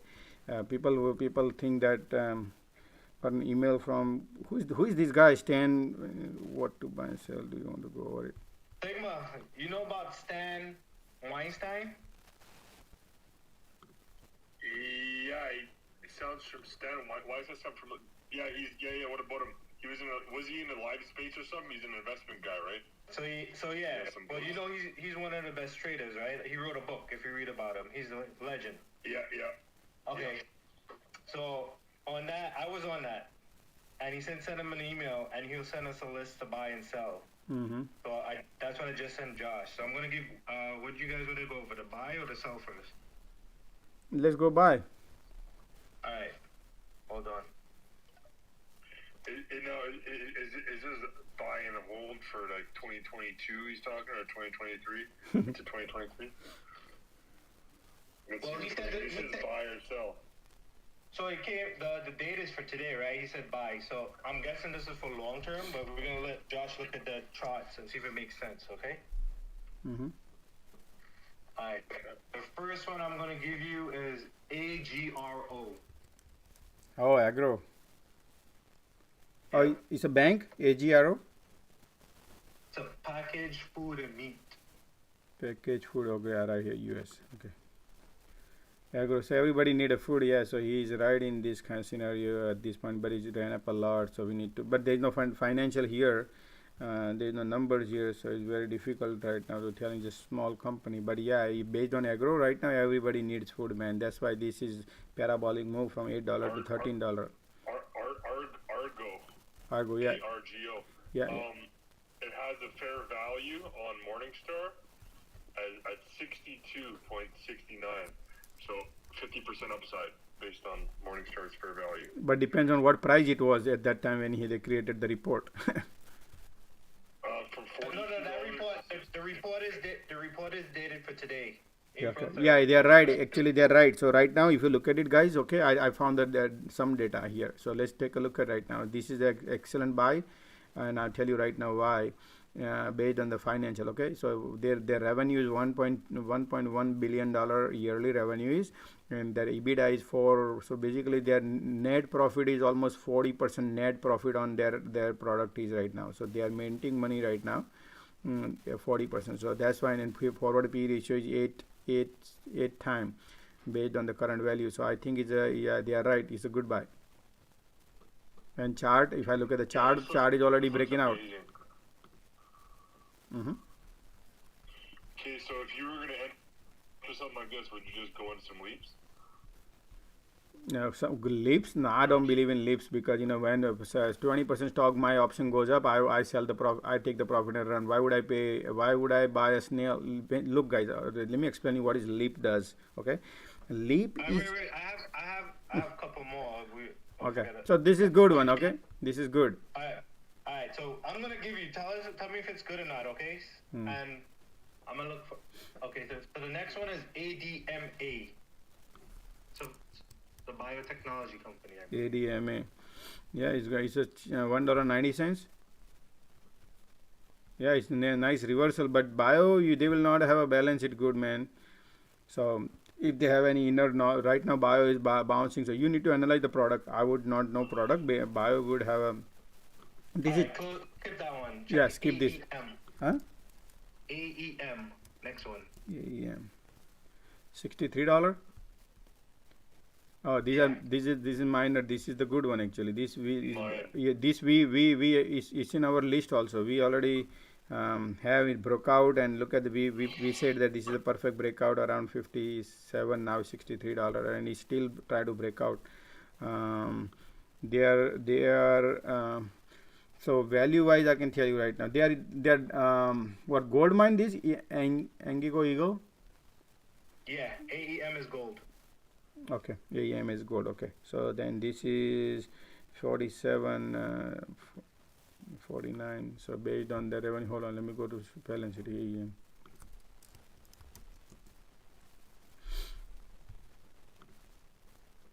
Dave, now we got the Discord. You heard that, right? We got the Discord link on our profile. You can click on. There's a Discord link there too. All right, I'll join it later. Later, not today, but tomorrow if you want to. I mean, just to let you know. Right, cool. Yeah, so basically forward P ratio is 26 times right now on this one based on their earnings, and EBITDA is, wow, they look at the profitability is almost like almost 50% profit, so they are minting money, 50% net profit, and forward P ratio is 26 times. So only thing is ratio is little bit higher. That's why stocks right now, if the gold goes higher, then stock will go higher. You follow? So gold need to go. That's why last 1 month is consolidating in this area right here. So gold pump, then this will pump, will break out. So I would not enter right now on a breakout. We have to wait for it, because look at this, so many times it's consolidated in between $61. Why would I pay 64? So we got to, I would wait for pullback. You look at this over here, it was great, and then boom, it pulled back. So whenever it happens. Next one, ATI steel. ATI.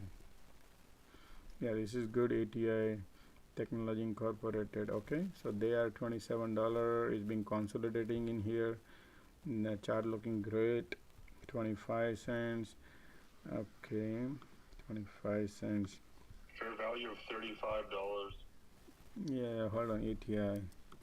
So ATI, if I look at it, their forward P ratio is already 30 times. And now this is, I mean, if you ask me, we have a better player than this. Why would I pay 27 times where I have a X is 2 times? It's still, right?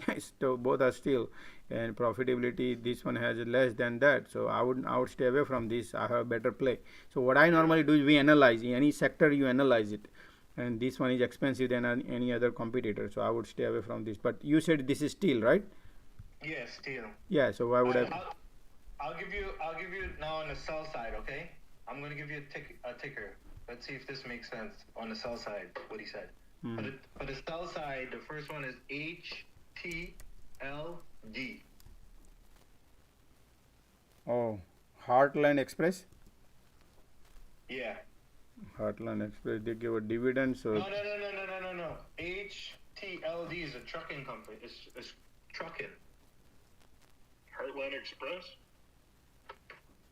He said trucking company, but I don't know. This is not a Heartland Express. Yeah. It is Heartland Express. Yep. Heartland Express. Yep. Go ahead. It says here it is engaged in providing truckload services across the United States and Canada. Yep. Okay. Yeah. So this is on the sell side. Okay. Let's see if it makes sense. I mean, this is a trucking logistic company. They already priced in now. I don't know. His report is today morning. All right. So skip that one. Check Yeah. HUBG. HUB as in boy and G. Yeah. Hub Group. Yep. What do they do? Yeah, this is perfect shot would be. Yeah, this could be a good shot because. Hub Group. No, wait. It is Hub Group. Air freight and logistics. Hub Group is the second largest intermodal marketing company. Also ranks among the top 20 largest asset light truck brokers in terms of gross revenue. In its flagship intermodal division, Hub contracts for Class 1 railroads for the line haul movement of its containers. It operates the second largest fleet in the industry, with exclusive access to more than 30,000 containers, and enjoys approximately 10% market share by gross revenue. J.B. Hunt is the largest intermodal marketing company, followed by Hub and the intermodal divisions of Schneider National. Yeah, so truck brokerage networks. Okay, so got it. So basically, this one is already discounted here. But if you look at their profitability, I would compare this one. You have to look at their profitability is very less. You know, if you compare with the EBITDA, they are only making like 12% net profit. So they have a good balance sheet, not bad. You follow? But they're making, the forward P ratio is decent. So I would not go and short this one now. Why? Because it's already discounted a little bit. It used to be 85, 87 now, but it did ran up. And now if I look at the earning per share is 248, and if they're forecasting lower, which is 145. So if they go 145, hold on, let me see 145 based on that what it comes out. 1.45 into 4, 580, 580, 70. Yeah, by 5.80 comes out 12 times. So it's still 12 times is a good value for based on this, unless this whatever the service they're providing, if they're not gonna get that and future forecasting is lower, then the next support is $62 right here. So all right, I'm gonna give you an Excel one. LZB. Lazy Boy. LZ. B.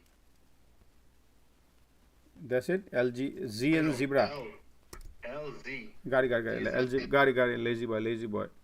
Now, yeah, supply. Oh, look at that shot, man. This is great one too. So these people, their Lazy Boy is 65 cents. Oh, they missed the EPS. Okay, 65 because supply constraint. Oh wow, but they are expecting better EPS now next quarter, which is in June. On their revenue 5571. Oh, revenue also they are expecting better, and I think these whatever they came out probably would be good short when you see this all this major support broke. Right here you see this. I would not enter in this area when they are really, I mean, though it looking like a short here, but if I analyze by their earning per share is 65 cents. So if you look at 65, let me go here. Let me look at the balance. LZB, and if I look at their earning, their how much making EBITDA 277. Yeah, so basically they are making 10% net profit, so they are not loss making company. So but I would not short based on their financial. They are not negative, so I would stay away from it, though it looking like by the chart, if you look at it, it's pointing downwards. But look at this cluster right here. This is the support area right here. It's $25 is a support. So if that $25 breaks this area, then I would think of shorting more if need to be. Right here another gap is 24. But why would I too much short here lately happened, and we already out of the gas now. So you don't want to enter late. You want to be in the right somewhere in this area. Now it's too late because they are making profit. They are not loss making company. You follow? EBITDA is not loss. That's why little cautious.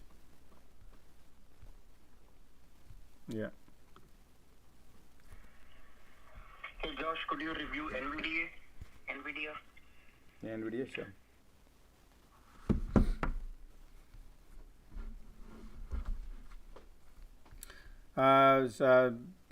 Okay, NVIDIA.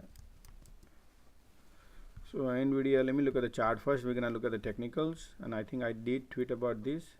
So if you look at it, NVIDIA here, NVIDIA W pattern, when we had a run up on the NVIDIA, if you look at it here, I hit W pattern. So this is bullish pattern finished here, and now it's getting rejected. Okay, so what am I getting rejected? So let's see something. Let me show you. So this is the resistance we draw earlier, that hey, so what I wrote here, market tried 6 days this resistance and got rejected. So 6 days we tried. Which are the 6 days? Look at this one green candle we tried, this one. 1 second, I got to right here. You see this 1 2 3 4, we try to break here, 5 and 6, pretty much 6 days we were right here in this area, which is $280 area, $285, but we got rejected finally, and it pushed down here. We pushed down below 100 day. So what do you mean by below 100 days? So we got rejected here at 285, we got rejected under, we closed below 100 days, so it's a slightly bearish right now. Okay, but trend was upward, and we broke this upward trend right now. If you look at it, what my trend was just, so this trend broke, and that's why become bearish right here, right? So now where will be the next stop? It can go to 245 probably, but again, when it goes, it doesn't mean that it's going to happen tomorrow or day after tomorrow, right? We have to analyze it market, because that time market was selling a few days, it cannot continue, keep going. But it's higher high, look, higher high, higher low, higher high, then higher high, and then higher low, and then again it can change. We have to watch tomorrow new market, but it could go higher high, I mean lower high, and then lower low can happen, right? Just like this, higher high, I mean higher high, and then higher low, and then again higher high, I mean lower high, and then lower low, right? So that can happen here too, but we have to wait and watch, see how things happen. These are technical side, I'm just telling you. Okay, the price of control line, you see these red lines which is going lowering down, and based on here buyers and seller was here, so the pressure is downward. So be careful here, guys. And why? Because over here their earning per share is $1.32. So if you look at $1.32 and how much they are expecting next quarter, $1.32, so 130. So let's take a 130, what they are expecting, 130. So if you take a 130 into 520 comes out 520. Right now price is 267 divided by 520 comes out 51 times. So you are paying basically, if you look at here, NVIDIA, so basically you will be paying 51 time ratio right now. So NVIDIA is expensive than the AMD, if you ask me. You basically, they say 47, but according to me, this is not updated, but for 50 time value you basically paying right now to buy the share. If you want to buy a share, you are paying 50 time price per earning. What is their earning is right here, 26 billion, 27 billion. They are making good profit, around 40% profit they have. So that is a good number, 35% I would say net profit they have. But again, you also need to analyze here that you want to pay this much value or you want to wait, because it's like I hope we go through. Google is 22 time, Apple is 30 time, MU is 10 time. So semiconductor, we went through many companies. Broadcom, right? Broadcom also, let's go to Broadcom. What is the Broadcom symbol? Is AVGO? Yeah, AVGO right here. So Broadcom is compare less with Broadcom, we compare with 18 value. So you basically paying Broadcom 18 times, though you see this price, but Broadcom is cheaper. What about Qualcomm? Just compare with the semiconductor. Okay, Qualcomm. So Qualcomm earning per share is 14 times. So basically they are overpriced based on MU. For example, MU is, we are paying right now 8 times, 9 times. Then look at the AMD, their competitor, right? AMD you paying is 30 times. So over there you Nvidia is the most expensive semiconductor company, 50 times. So maybe they would have a good strength, who could be future bright, people are more investor, whatever they like it, but basically you are holding hopes, because there is air in the balloon, and then when it will come out, if the market, if the product flies and the market will also have pump up the money into the in this market, then yeah, this can Nvidia can go. But at this point of view, Nvidia is the most expensive stock in semiconductor among all chip making company, according to my analysis. So that's why I would not create a hope at this point, because it's not about that, it's about market. We have a dark cloud above our head as the market, Fed going to announce 50% basis interest rate. That would create a lot of volatility in the market, plus $10 trillion balance it's going to shrink. That will also create a liquid crunch in the market. So that's why just be careful. I think that is the reason that is getting rejected at this point. So just watch out. If you're doing day trade, different thing. If you're going long, then really careful, because market always create opportunity to buy it at the bottom. Makes sense, Josh. Is there a limitation on number of speakers joining on your space? Earlier you were saying 10. Yeah, so on a speaker, there only 10 speaker can only join maximum, and maybe 8 or 9 sometime, I feel like, depends on it. But right now, yeah. So I don't know, what's your name? Nishant Agarwal. Oh yeah, sorry Nishan, you were asking me the question on YouTube, man. Yeah. Oh boy. I'm sorry. Yeah, there is a space limit on it probably, but people have to understand here, because I'm monitoring many screens in front of me, and plus I'm monitoring my phone where you guys are connected here. So I don't look at the phone on my table much. I look at the screen on my front of it. So if people who understand here, if they don't have the question, then just become a listener, and then if you want to come back, you can come back and be a speaker. But sorry if you have to go through the little difficult time. No, it's okay. Tomorrow, what time will you start? 8:30. 9:30. Market open. I start 9:30, and 9:30 to market close. So market hours I start. Yeah. Okay. And you share your trades as well, right? Live? I share everything here where my screens are, and I try to avoid making copy. Don't copy what I do, because I want people to learn from that foundation. Learn basic thing, learn basic everything is nice. If you become trade the copy, then it's like you analyze it basically. Yeah, you can learn out of others trade, but don't copy. So I always go live and show whatever the pop, and whatever it pop, where the volumes are, whatever chart looking like, and I always go through. I flip through so many charts during the daytime, and whatever you guys like, you have a choice to pick. I don't trade everything. I just try to show you whatever it's looking like, and then it's up to you whether you want to enter or not enter. So that way you don't have to pay all this bull alert, bear alert, whatever the alerts are. Yeah. Makes sense, Josh. Please review AMD and Nvidia tomorrow morning after market opens. Yeah, absolutely. We'll analyze it. Yeah. Thank you. Thanks.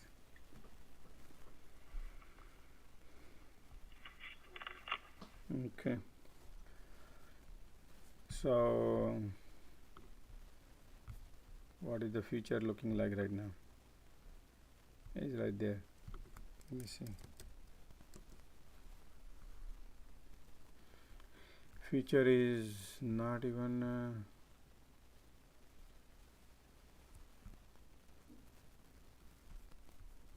no, it's not even mentioned yet, but it's same place, I guess.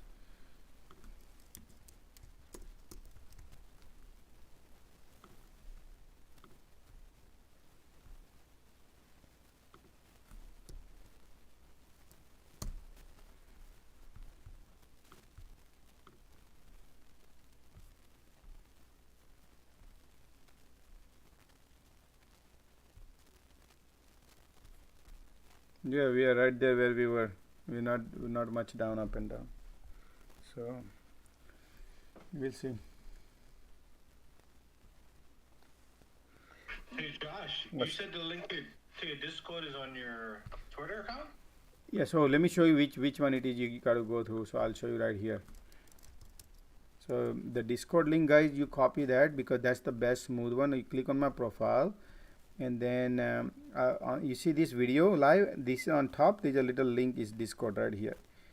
This is the link there for the Discord. This is Discord and this is Twitter. So if you want, I will update it here. But this is the one. This is the link. And I mean, this is the Discord link right here. So you can all join on a Discord also. Today I updated the Discord server. Maybe I need a lot of help from you guys to navigate on Discord to use it. If somebody who's master in Discord, come and help us.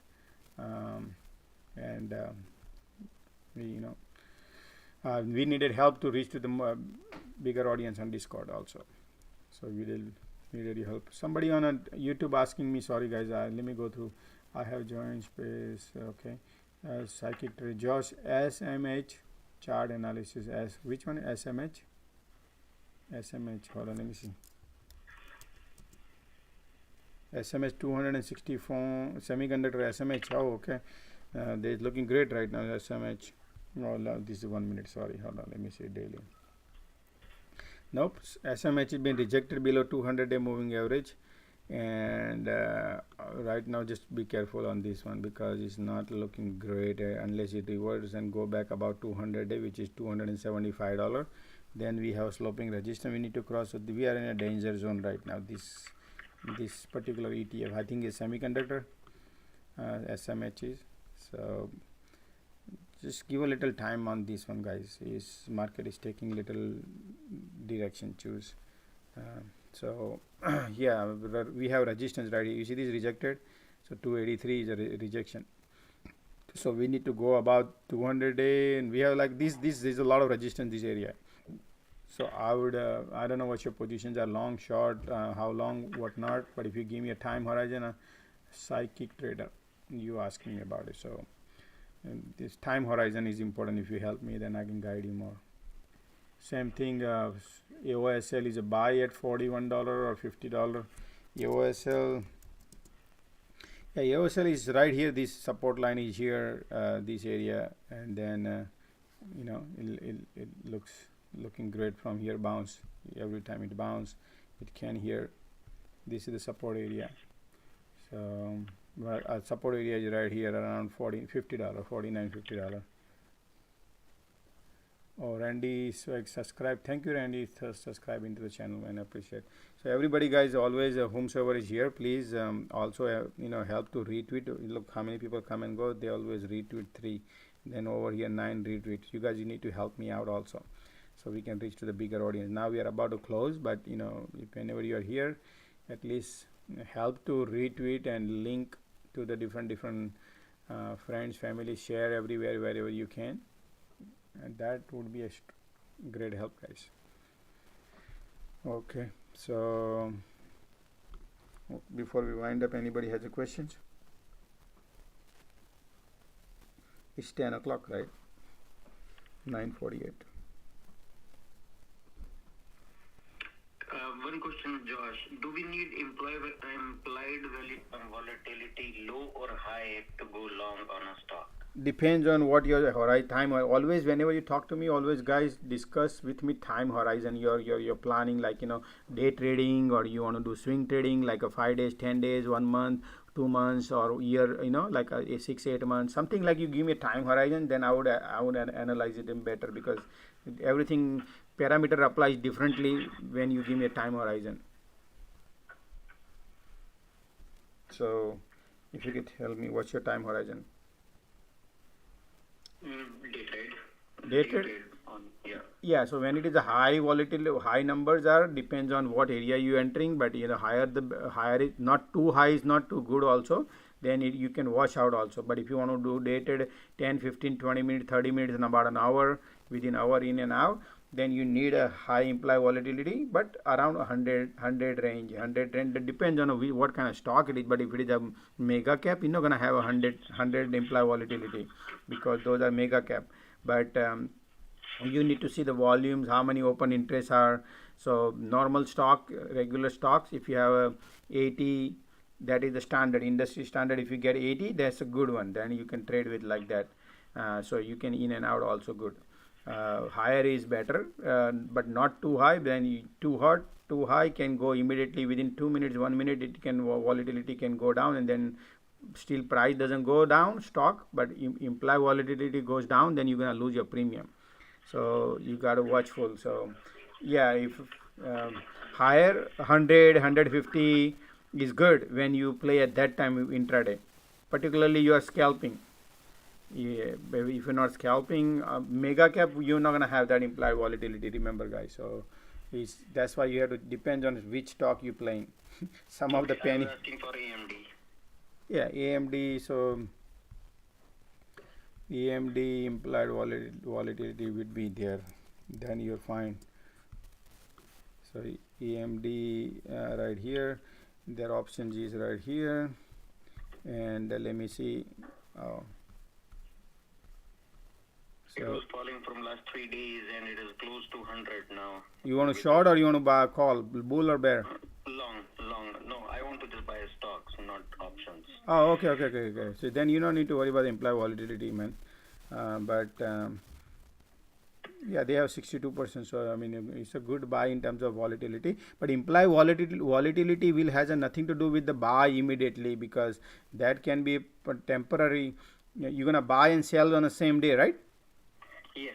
Okay. And that's why I was trying to figure out on what parameters I should decide that yes, this is the right time to buy now. Oh, okay. So then you have to be live, man, with me. When I'm live here, we will analyze it. So when morning, you can let's see, because we do not want to go first. Let the market maker go first. You will see there's a lot of trader go. We'll analyze that time. You don't want to. Okay. Yeah. You will see. Remind me the question tomorrow when you come live here. Now you can interact with me. So that time we analyze it. I'll try to contact you tomorrow. I mean, I'll try to be the speaker tomorrow. Sounds yeah, no problem. Okay. All right, guys, let's call it a day, and we'll guys see you tomorrow. Let's see what market brings tomorrow. But tomorrow the whole new month starts, and I guess we will see how it brings to the table. We will see how, and then we'll go from there. Yes. Thank you, Josh. No problem. See you tomorrow. Have a good night. All right, man. Thank you, everybody, guys. Thank you. Good night. See everybody tomorrow. Thank you, Josh, for all the knowledge you're sharing. Thanks a lot. No problem, man. Thank you. Sure. Thank you, Nisha. Bye. Bye. Good night. Night. Have a good night. Good night, Dave. Good night.